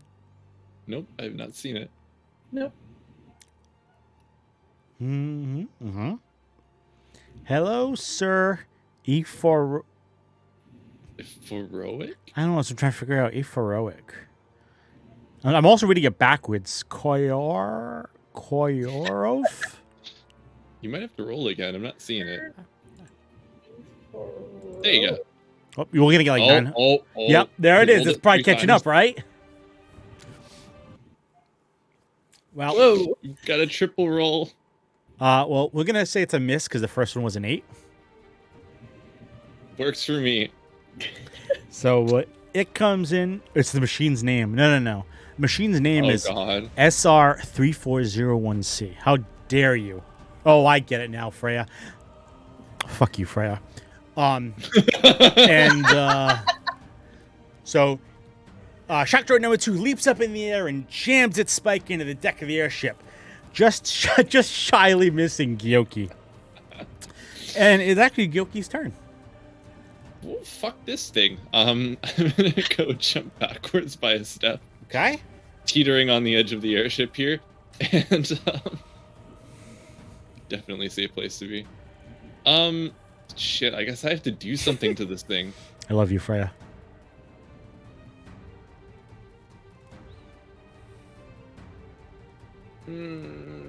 What should What I want to really do is get past it, but I'm also scared. I don't remember what its CMD is. I think it's actually a little high. No, I'm gonna roll at it. It's fine. Okay. This is like playing a ranger in D&D early levels. You just throw your arrows at them. Hey, if you like me playing a ranger, sorry, not even a ranger, a fighter that's an archery, you're gonna miss every shot. So more power to you for hitting. I didn't. Oh, good shot. You roll your dice and little aether whips fly out and start pinging this thing directly in the head, and it starts just slowly chipping away at it. Excellent shot. Apple, why? Apple, why? Apple, why? What is it? Thanks, Appa, for the disadvantage for me. Ooh, thank you, Apple. Yay! Thank you. I'm gonna need all of the help. All right, Gyoki. It's shock droid number 3's turn. He stands up, and that provokes from Lysander and from Captain Roland. Perfect. Let's have some better luck this time. It tries to flip itself up on its spikes. Good shot.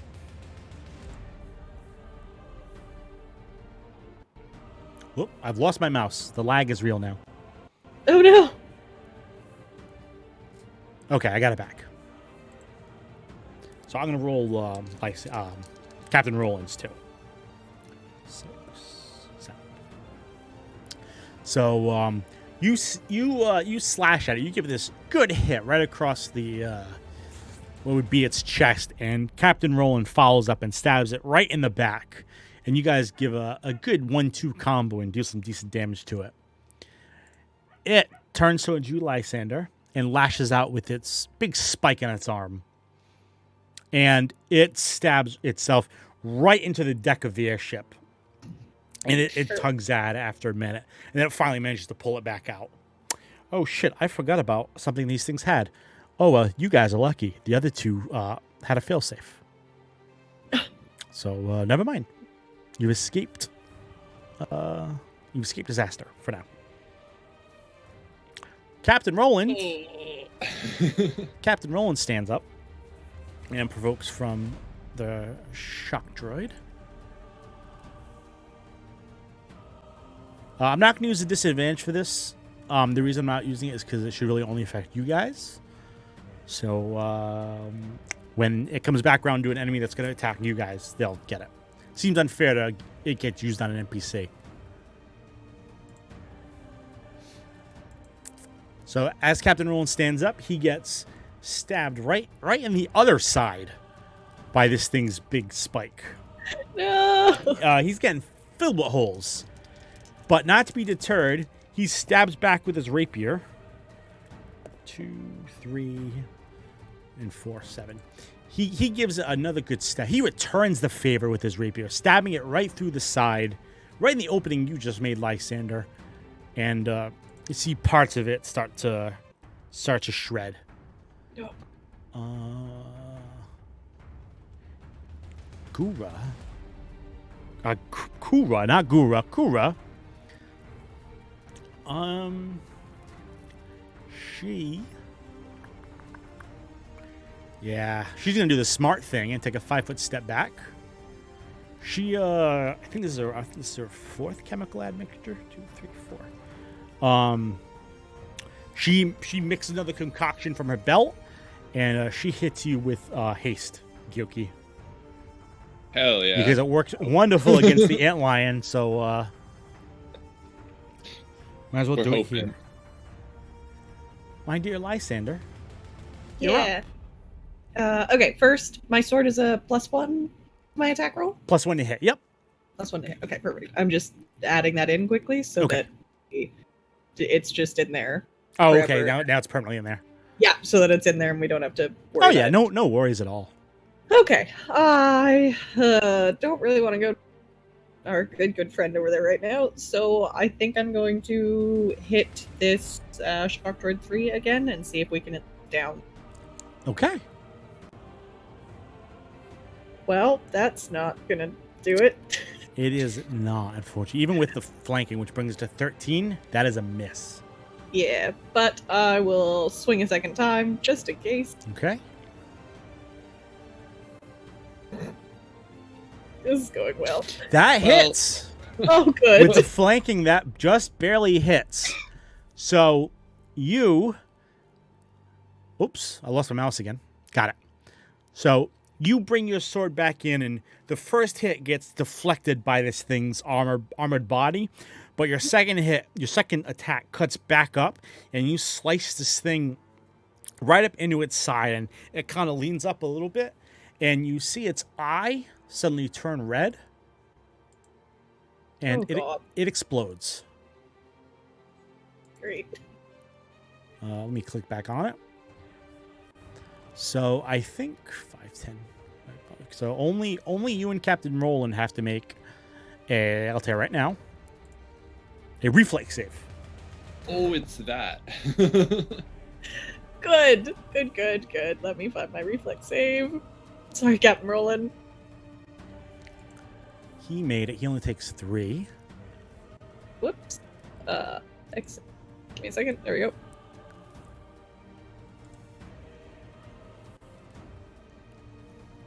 Nice. Awesome. Yay! So this thing explodes, and it sends shrapnel everywhere, and there's a 10-foot radius around it. Some of it hits the engine, the wheel, and the deck is now covered in shrapnel. You managed to avoid the most of it, and then almost all of it is actually deflected by your armor plating. So after your damage reduction, you only take 1 point of damage. Perfect. Good job. Fantastic. That was number 3 that just died. Mm-hmm. SR 3401C. What's your movement, my friend? What do you got? That. Okay. He's actually. Oh no. He moves up. And he says, I brought these all the way for you, and you dare to destroy them. How dare you, you spoiled child.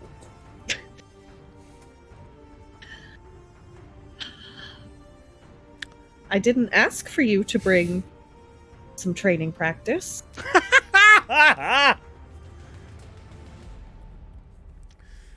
Okay. I'm gonna move. Robots programmed with you. I'm gonna move number 1. So number 2 can step up to you, Lysander, Oh, good. and lash out with both of its spikes. It looks like it's here to hurt. I probably deserve that. It's fine. Yeah, you think they're driven by sass. The sassier you out of them, the meaner they get. Well, it's fair. That's 1. If the attack rolls, spoiled child. Thanks, Appa. If that rolls, nope. I think we're gonna get a triple roll again.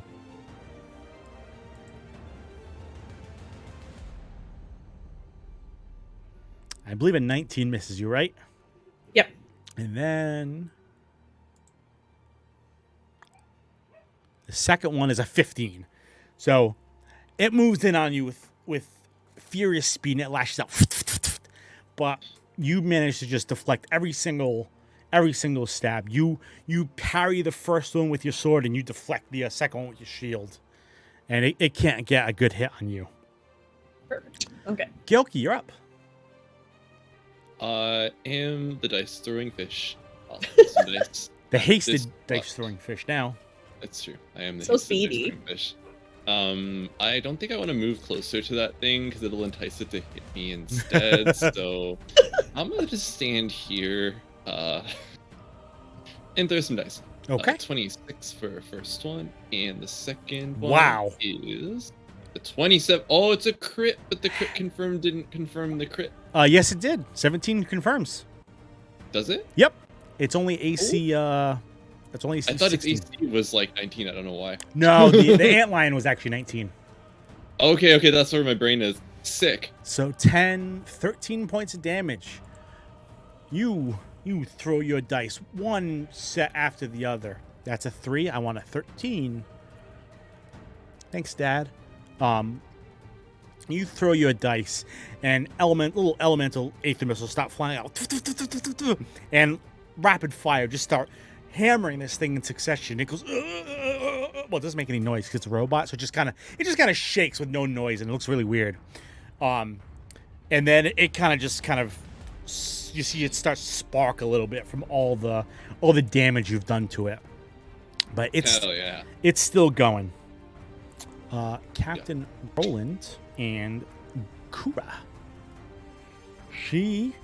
Kura takes out, mixes another bomb, and she throws it at the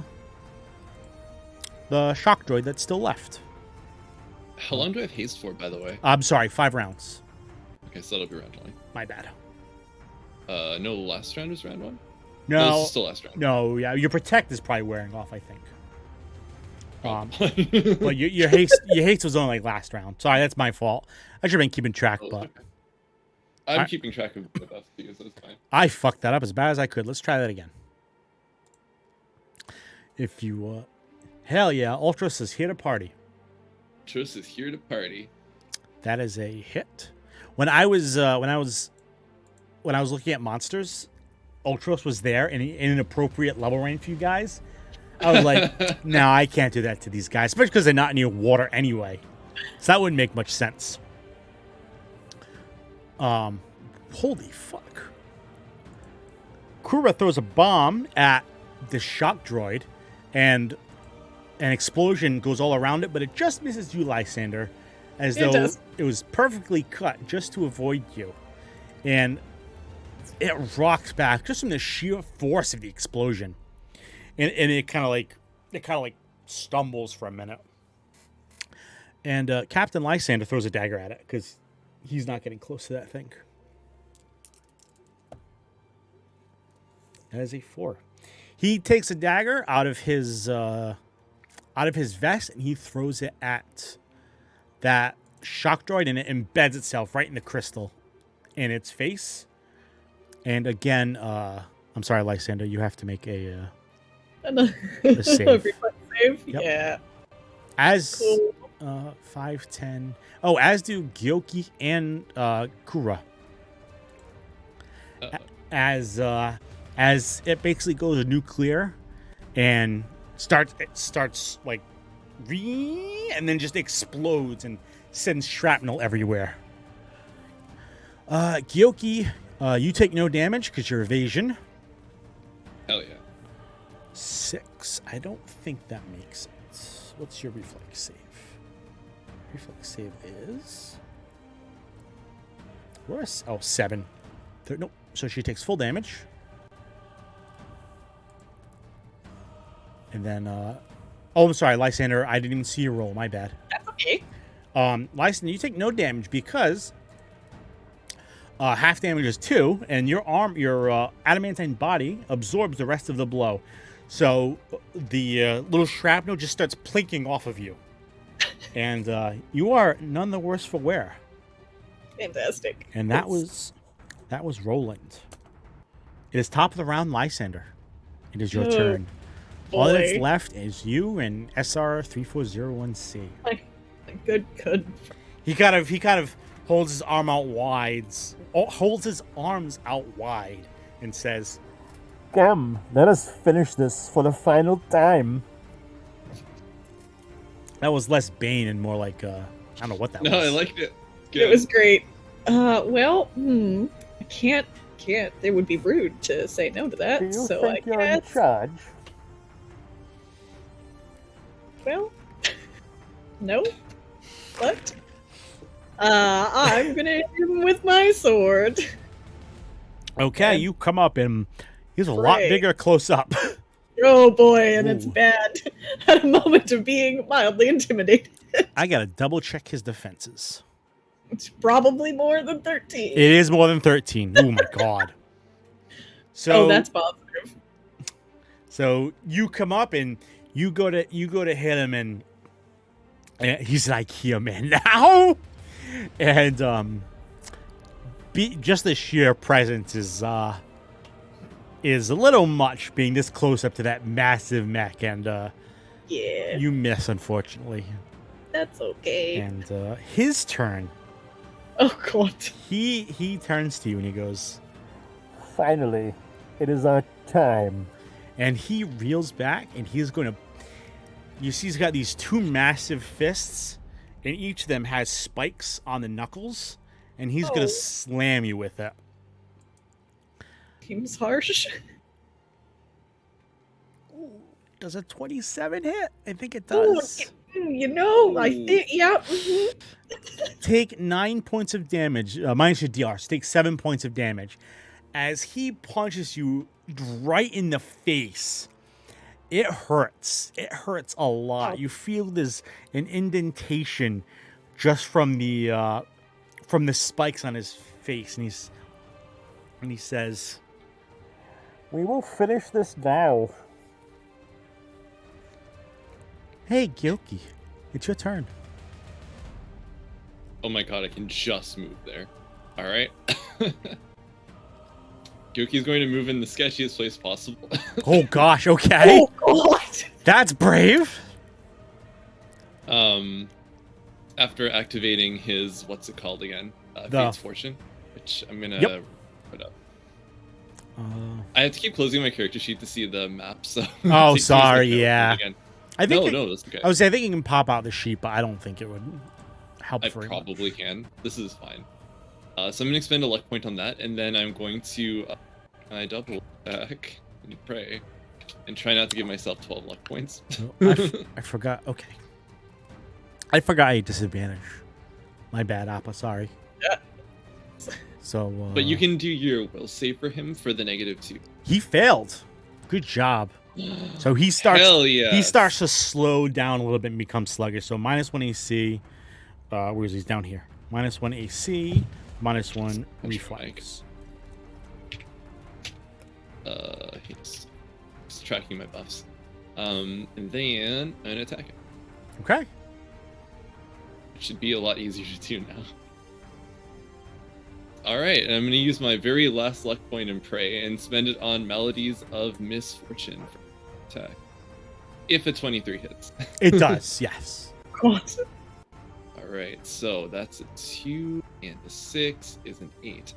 How the hell would you entangle this thing? Alright. Well, you've got a reflex save to do. All right. I'll take a disadvantage for this one because I forgot it for like the last 20 rolls. Sorry, Appa. 15, and I need to roll another D. What's that? +8. Also, thank you, Appa. Yeah, thanks, Appa.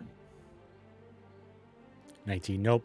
So you fire your missiles at him, and although he's sluggish, oh, it's -1. That actually he failed because of your goddamn fleet-footed bullshit. Oh yeah, that's right. So. My speechful footing. So that's another. I gotta double check entangled, or if you want to double check entangled for me while I calculate damage, I'd appreciate it. Sure. I actually have to do a You do sneak attack Another- too. Yeah, exactly. So that's 3. Here you go. I like how that rolled high too. Perfect. Give me a quick moment to find this. 9 damage. Good hit. Oh, this is gonna be annoying. I don't think I can easily do this. Am I gonna have to? All right, we're gonna try to pop his sheet out. All right. All right, the stream is probably gonna chug, I think.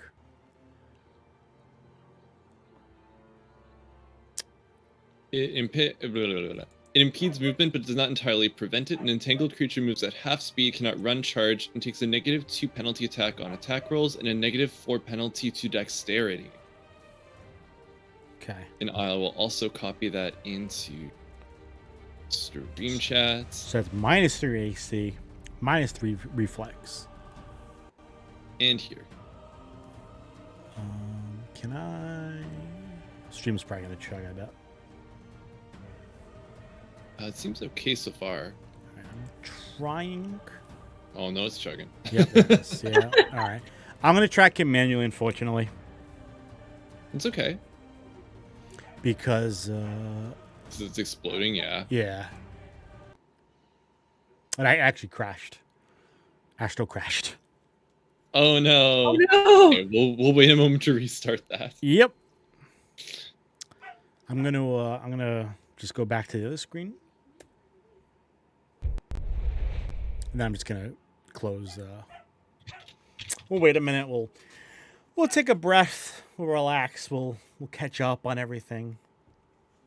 Stretch out a little bit, and then we'll go back to the ass beating that he just received. What was the total damage? I'm not done yet either. Oh, I know. Oh god. It was 3. It was 9 damage, right?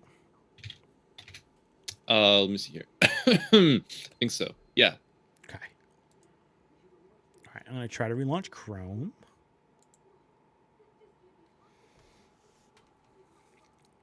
Ba ba ba ba ba. I'm not loving it. Well, we've got the stream thing going back. Okay, good. That's good. Let's relaunch Astral. Welcome back. Thanks. I wouldn't have left if you hadn't crashed on me, Astral. Okay. Keep an eye on our time, too. Between the technical difficulties and everything else.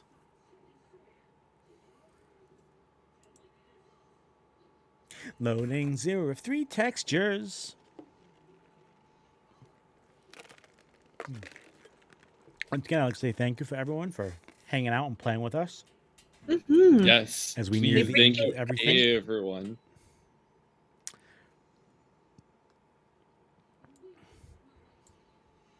I have no luck points now. You don't. That's bad. I'm really scared when I don't have luck points. We need another. I already wanted to have a mechanic for restoring hero points, maybe permanently increasing your hero points to like a really expensive one. Maybe we need one for your luck points too, to give luck points and Azure points back and stuff. I wouldn't worry too much. Like, Oh no, I I'm feel not. like I'm just low level right now. Yeah, so. that doesn't help too. Yeah, being a level doesn't help, and you guys have had you guys started as a tough fight and then kind of rolled into an even more difficult fight. So, hey, music's back, guys. So Nice. that's no one's fault. So, all right, hopefully we're okay. Fingers crossed. Okay, would you like to continue what you're doing? Yeah. Please continue Alright. destroying my weird robot uncle. Your weird robot uncle. Hey, I crit. Oh, it's Yeah. fine. Holy crap. That's okay. The crit confirm was terrible. It is. But it's 7 damage at least. Hey, 7 damage is 7 damage. So, you roll up behind this thing. 9. And you throw your dice at it twice. Little missiles fly out of the dice and start hitting him in tendrils. And they start from tendrils around his legs and start kind of ensnaring him in. But you watch as some of the missiles that hit, they kind of they deflect off of this force field right before they hit him. And He kind of turns to you and just kind of laughs. And, but he is still ensnared. And he is much, much slower now as a result. So, awesome job with debuffing him. And you've almost gotten to his force field. Say all that damage, though. I hear Toby. Yeah, sorry. Toby, I think, is wound up okay. in the background. That's okay. That was Gyoki. Captain Roland. He is going to roll up next to you, Lysander. Hey. He kind of does this dip and dodge and roll, and he goes to stab the this big bad mech with his rapier. He goes, "On guard, villain! This is the Tempest. No such tomfoolery is allowed around here." And His accent and demeanor changes every time. they do. He's a well-traveled fella, so you know, it kind of varies from moment to moment. Excellent. And he stabs at it with his rapier, but the force field kind of deflects it, and his rapier kind of bends a little bit and then bounces off. And he goes, "Shit." Kura runs over to the edge here. You are pretty friggin'... Well, you're not too hurt yet, Lysander. I'm okay currently. All right. In that case, she throws a bomb at the robot. That is a 13. That's a touch. That's gonna hit. 4, 9, 10, 19 damage. So you see that that force field that was kind of on his body kind of flickers for a minute. And then you see it shut down, and he says, "So, you've broken my first defense." Sorry, let me get in the Bane mode. You've broken my first defense. I have 3 more layers of protection you must get by. And that's it. Lysander, you're up. God damn it. Okay. Well, okay. I guess I'm just gonna try to hit him again with my sword. Okay. At least he's not rolling shit. Yeah. Hey! Ooh. Is that a crit? That is a Yep. critical hit.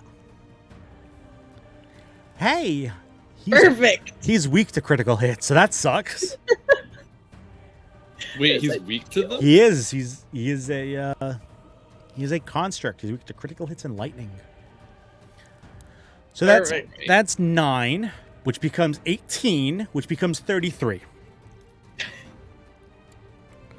Holy Good. crap. So Lysander, Excellent. you, with your longsword, you snap it out, and you come right for his shoulder, right in the weak point, and you lift right through and cut deep into his armor. You can feel it. You can feel the force from your blow, and as soon as you do, an explosion of sparks forces your knight sword back out and rains on the deck, and he goes, "Oh!" And he kind of stumbles for a minute. And he goes, "Damn you, 907.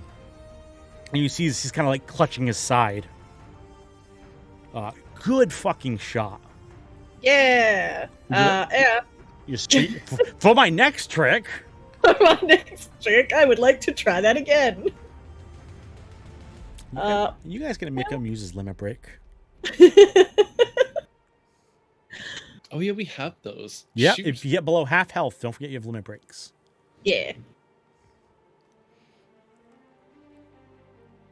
Oh, I'm sorry, I didn't even see your attack roll. Nope, that's okay.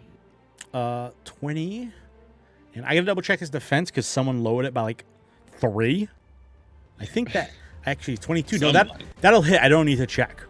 That'll hit. Perfect. Oh, fuck. You follow up with an attack in that exact same spot, and you hear this,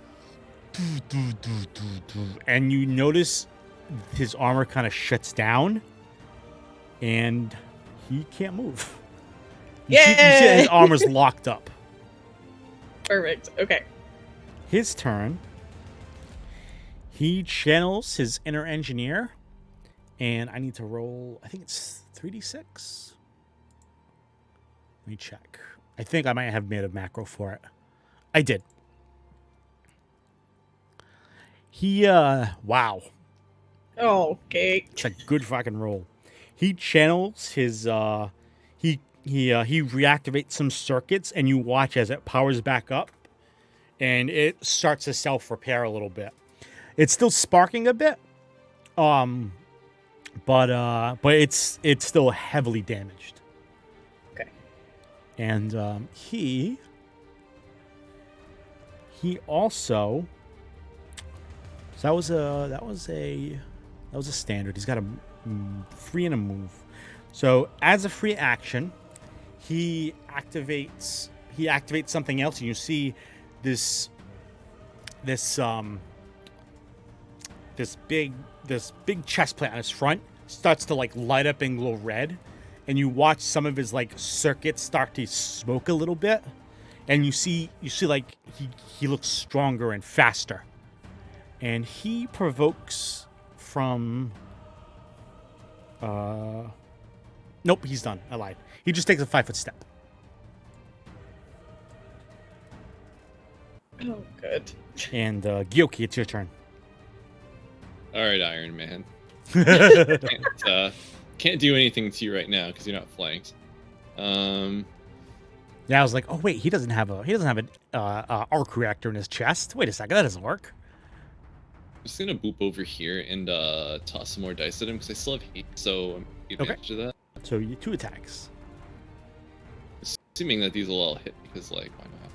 Yeah, he's still pretty hurt. Oh boy, Oh. that's a horrific attack. That misses. That's a critical fail. That's awful. Oh god. All right, I'll take that one then. Let me now. That I have to double check his defenses now. So he's at Fair enough. -3. If it ever pops in a chat, I'll know for sure. 19. So your little missiles fly at him, bing, bing, bing, bing, bing, but they just kind of deflect off of his armor. It looks like he's difficult to hit. I think you guys like all rolled criticals recently, but it was an excellent try. Shucks. Captain Roland. What is he gonna do? He tumbles. What's his CMD? 20. He tries to tumble past the big robot, and easily he does a little cartwheel past you, Lysander, and he ends up flanking with you, Gyoki. And he just tries to poke him with his rapier and rolls another natural 20. Every crit I've rolled for him has been a 20 and a 1 for damage. He's OP. He doesn't confirm though. So 5 damage. His rapier snakes into the hole that Lysander made before, and just kind of just a gentle poke, and you hear something pop inside of there, and more smoke starts to billow out of it. That was Angura. She takes a 5-foot step. She mixes together yet another concoction. 1, 7, 10. Okay, 13. So she mixes together a concoction and throws it at Captain Roland, and you see some of his wounds start to heal. Lysander, you heal the minimum, so you heal 7 hit points, as some of the healing energy that she threw from that bomb makes it over to you, and your wounds start to mend. Oh, I'm sorry. Do I need to have that? You do have to have that. I'm so sorry. Okay, perfect. No, that's fine. I forgot about that. And fortunately, the precise bombing of Kura avoids getting the command robot. Lysander, it's your turn. Yes. Oh, good. Show me what you got. I've got a cool sword. That's fair. It looks like a lightsaber. Okay, no. Well, it doesn't glow yet. No, well, Yes. You gotta enchant it. Fantastic. Yeah, I think I'm just gonna try to hit him again, fortunately. Okay. Make it count. Great. That's not gonna That go is for not me. gonna do it, no. Okay, well... That might... Oh, that's terrible damage. That hits. Perfect. For 3 damage, Yeah. you strike him right down the front of his armor plating and score a little bit of a hit right down his front. But he looks like he's still going. His Cool. turn. He bashes his fists together, and it looks like he's gonna punch you right in the face again, Lysander. Love it. He brings his big fist back and says, You are coming with me. does a 20... Nope, he gets a -2 to hit. Does a 19 hit you? That does not hit me. So you hold up your shield and hold him back. And as you're contesting with him, he reaches out and the front of his face unhinges a little bit into a jaw, and he tries to bite you. What is... What? Yep. But he God. misses. And you're able to deflect his face out of the way from biting you. Why? I don't like this thing, Ultros. Okay. Cool. And he goes, Surrender to Shenra or be destroyed. as smoke comes off of him. Gyoki, you're up. A little less ominous now. Fish stew as fish stew. I have 2 more rounds of haste. All right. Okay. Fish dice. Oh, fuck. And fish dice. Well, at least that hit. That's good. That absolutely hit. 5. And 4. Nice. Good hit. Yeah. The your first set of missiles get deflected by the armor plates, but the second ones follow a different spiraling path and get right under the blows that Lysander's been striking and start shredding it apart from the inside. You see armor plates start to pop off, and they fly off into the distance as the wind takes them. Good shot. Roland. It's like extra stressful because I can't see what its HP is at, so I'm like, oh god, are we doing anything? I can tell you it's still smoking, and you see his movements are starting to get a little slower. Roland says, "You've got this, Lysander," and he looks like he's distracting. He starts distracting the robot. Oh, good. That's safe. Gura reaches into her bag and mixes something together and throws it at you, Lysander. And it hits you in the shoulder, and you feel your body start to speed up. You are hasted. Oh, fancy. And it's your turn. Okay, well, good old faithful with my sword. So my shoelace just got caught on the little tie that holds my mic stand together. Oh, no. I'm good. I freed myself. Oh, my God. Oh, but the 18 doesn't confirm, does it? No, I think I have a 19. Because he's distracted and because of the haste, it does confirm. Yeah. So, 8 damage. You slice right through his armor plating again, and you watch as the armor shuts down again.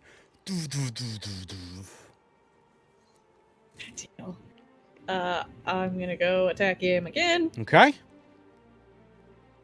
Well, that's not great. So again, your sword bounces right off of that armor plate. Even though the armor's powered down, it's still a massive suit of armor that's tough to. Yeah, to you know, break. that's legit. So because I'm hasted, do I get another round of that? You get just Perfect. one more attack. One more attack. Okay. Fingers crossed. Yay! Maybe. Awesome. You hit him directly in that same spot that your crit cut to and shut down the armor. And this time, instead of machinery, you see like this pale green fluid kind of shoots out, and you know that you've struck what's basically his blood. Right. And he goes, So this is how it is it? For Shinra. and he Oh. does something inside of his armor, and it starts to glow red, and it explodes. Did I do it? Nope. Where is it? Is it this one? Kept rolling. Nope, that's not the one. That's what he did earlier. That didn't matter. All right, I gotta look it up. Hang on, I gotta pull it out of my phone because I didn't save a thing, and I'm not gonna do the dumb thing of opening the character sheet again and breaking the stream. You guys do need to make reflex saves as the whole suit of armor starts to glow red, and it explodes. Jesus. Yeah, sorry, everything's been a reflex save Whoa. this game. My bad. I feel like this is where I use my hero points. You should absolutely use the hero point in this one. Oh no! It is absolutely worth using. Okay. All right, I think I'm content. Am I able to use another one? You can only use one. Did you already use one or no? No. I used one earlier, but can I use one? No, you can roll? use another one. Yeah, it's just one per round. Okay. I just get double check the damage. That's all. I know the DC. Oh, Lysander, I am so very sorry. I am so sorry. Oh, fish. Okay. No So- worries. Fish. Let me roll for the other two idiots. That might make it for him. What's it? I don't remember what it's called. It's called core something. It's not core reactor. Oh right, he had that ability. I never used that. Didn't have the chance to. That gave him an extra attack. He could have.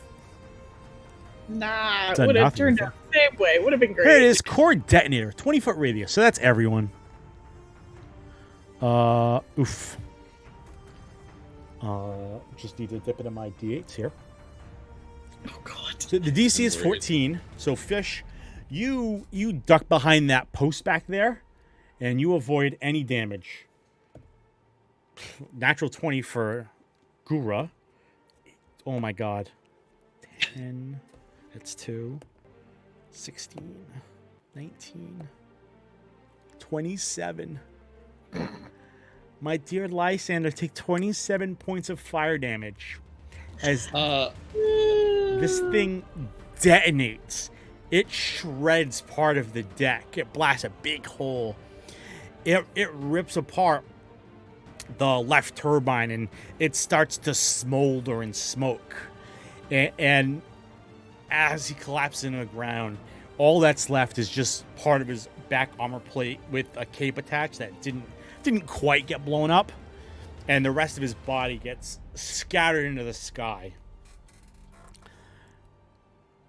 I'm guessing my damage reduction is not gonna save me here. It does not, unfortunately. It does not apply to fire. Nope, that's fine. I'm gonna have a nap now. Don't mind me.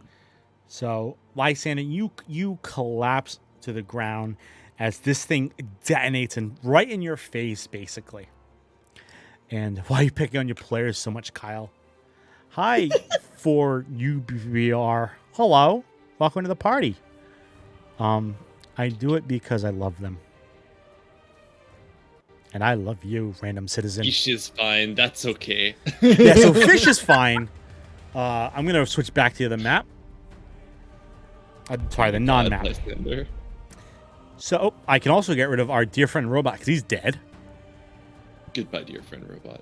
Bye, robot. I realized way too many enemies committing suicide here. Not my intention, just... Sorry, everyone. Kabang. Kabang. So, Lysander, you get ripped apart by this point-blank explosion. Yeah. Kura takes a lot of damage from it. Captain Roland kind of leaps in the air and backflips midair, and he kind of gives you this big smile fish as he lands on his feet. Gura runs over to you and starts trying to repair you, Lysander.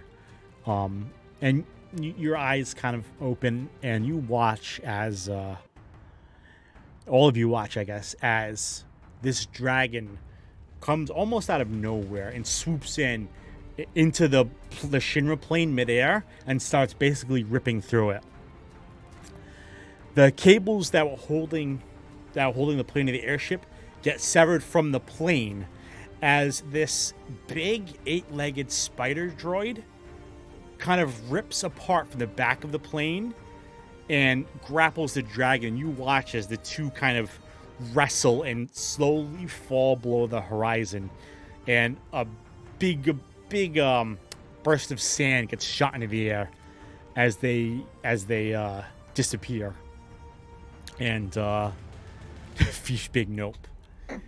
And you watch as the rest of the crew starts freaking out, trying to keep the airship going with only one turbine, and it starts to kind of list to the side, but they're still going straight for a little while longer. And Lysander, Captain Roland helps you back up, and he goes, thank you so much for, wow, what is his voice? I don't even remember. Thank you so much for all that you've done, and you've saved the Tempest. I can't thank you enough, but I have a feeling we might be going down sometime soon, so all hands brace for impact. And the Tempest very slowly eventually crashes into the sand, right at the edge of the mountains between the desert ending and where the kingdom of Figaro would begin. And the cable's still flapping in the wind, and finally someone goes and rips them out. And you watch as Lysander's been reduced to Tinker Toys. Yeah, Lysander comes in like this big round tin now, and you can just kind of take him back and put him back together. Just roll it around, it's fine.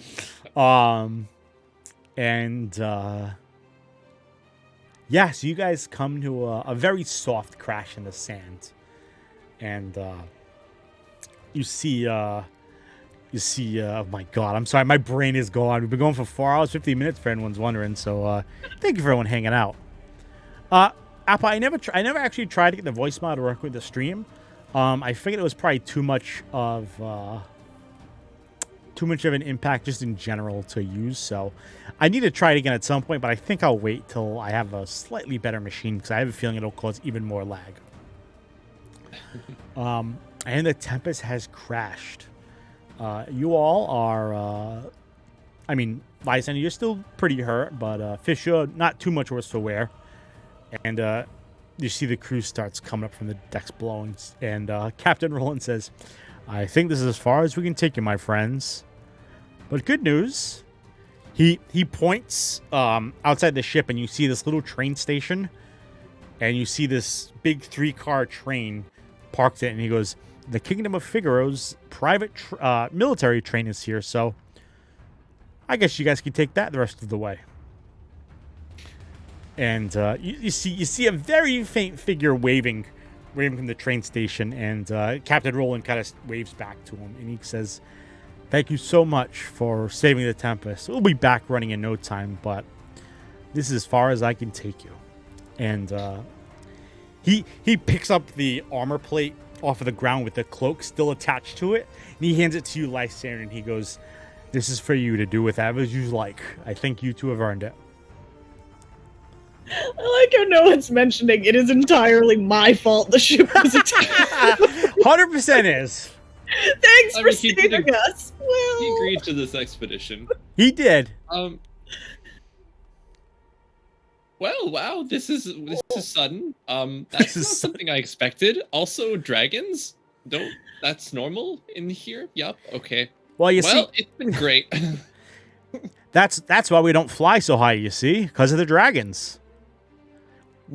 We've had rumors they were coming back, and he looks back at the distance and he said, I'd say the rumors were correct. well, see ya. And the fish is gonna grab onto Lysander's arm and be like, I don't want to shake you too hard, but we should leave now. Lysander's just gonna kind of hesitate for a moment before giving a bit of a nod to Captain Roland and thank you for your service to this point. I hope the repair is easy and then is good to just leave. He looks at his still smoking turbine and just kind of shrugs his shoulders. But he holds his rapier up and he gives you a salute and he goes, "All right, everyone, double time. I'd like to get this back in the air before whatever the fuck that spider droid was comes back." And you guys start heading for the Kino of Figueroa's train station, and that is where we will stop. Yay! Yay! Perfect. Thank We're you. also alive. You are alive. You have survived fighting SR 3401C and his team of shock droids. A rude man. Quite rude. You also from the wreckage of that cloak's a cloak resistance +1 is what I'm trying to say. Wicked. So you guys can divvy it up as you like. I'll dump it in the chat later. Okay, perfect. So. Thank you. Everyone, that is where we shall stop, and we shall see Lysander and Gyoki next Sunday at 2 p.m. Eastern again.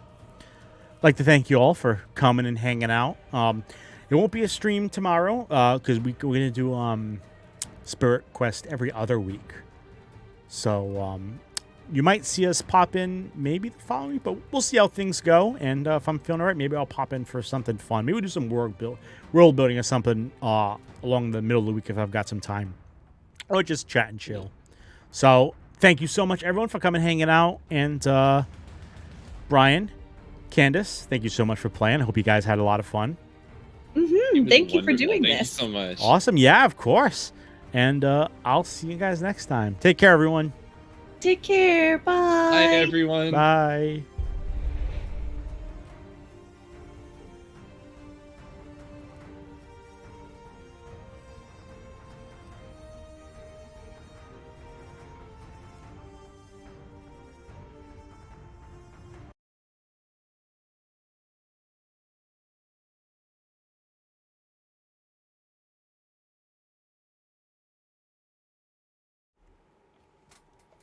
All right, I get a pee so bad, then we'll do post game.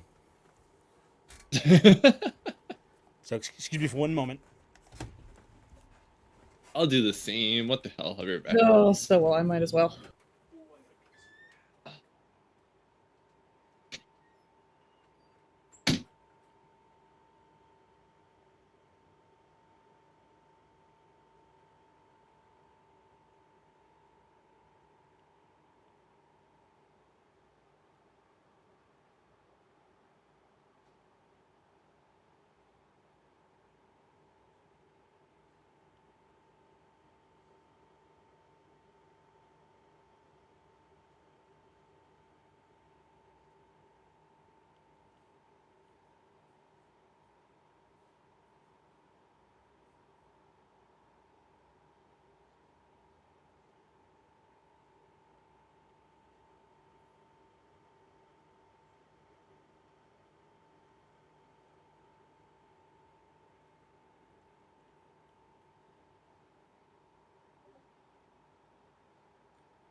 Oh crap! The recording's still going.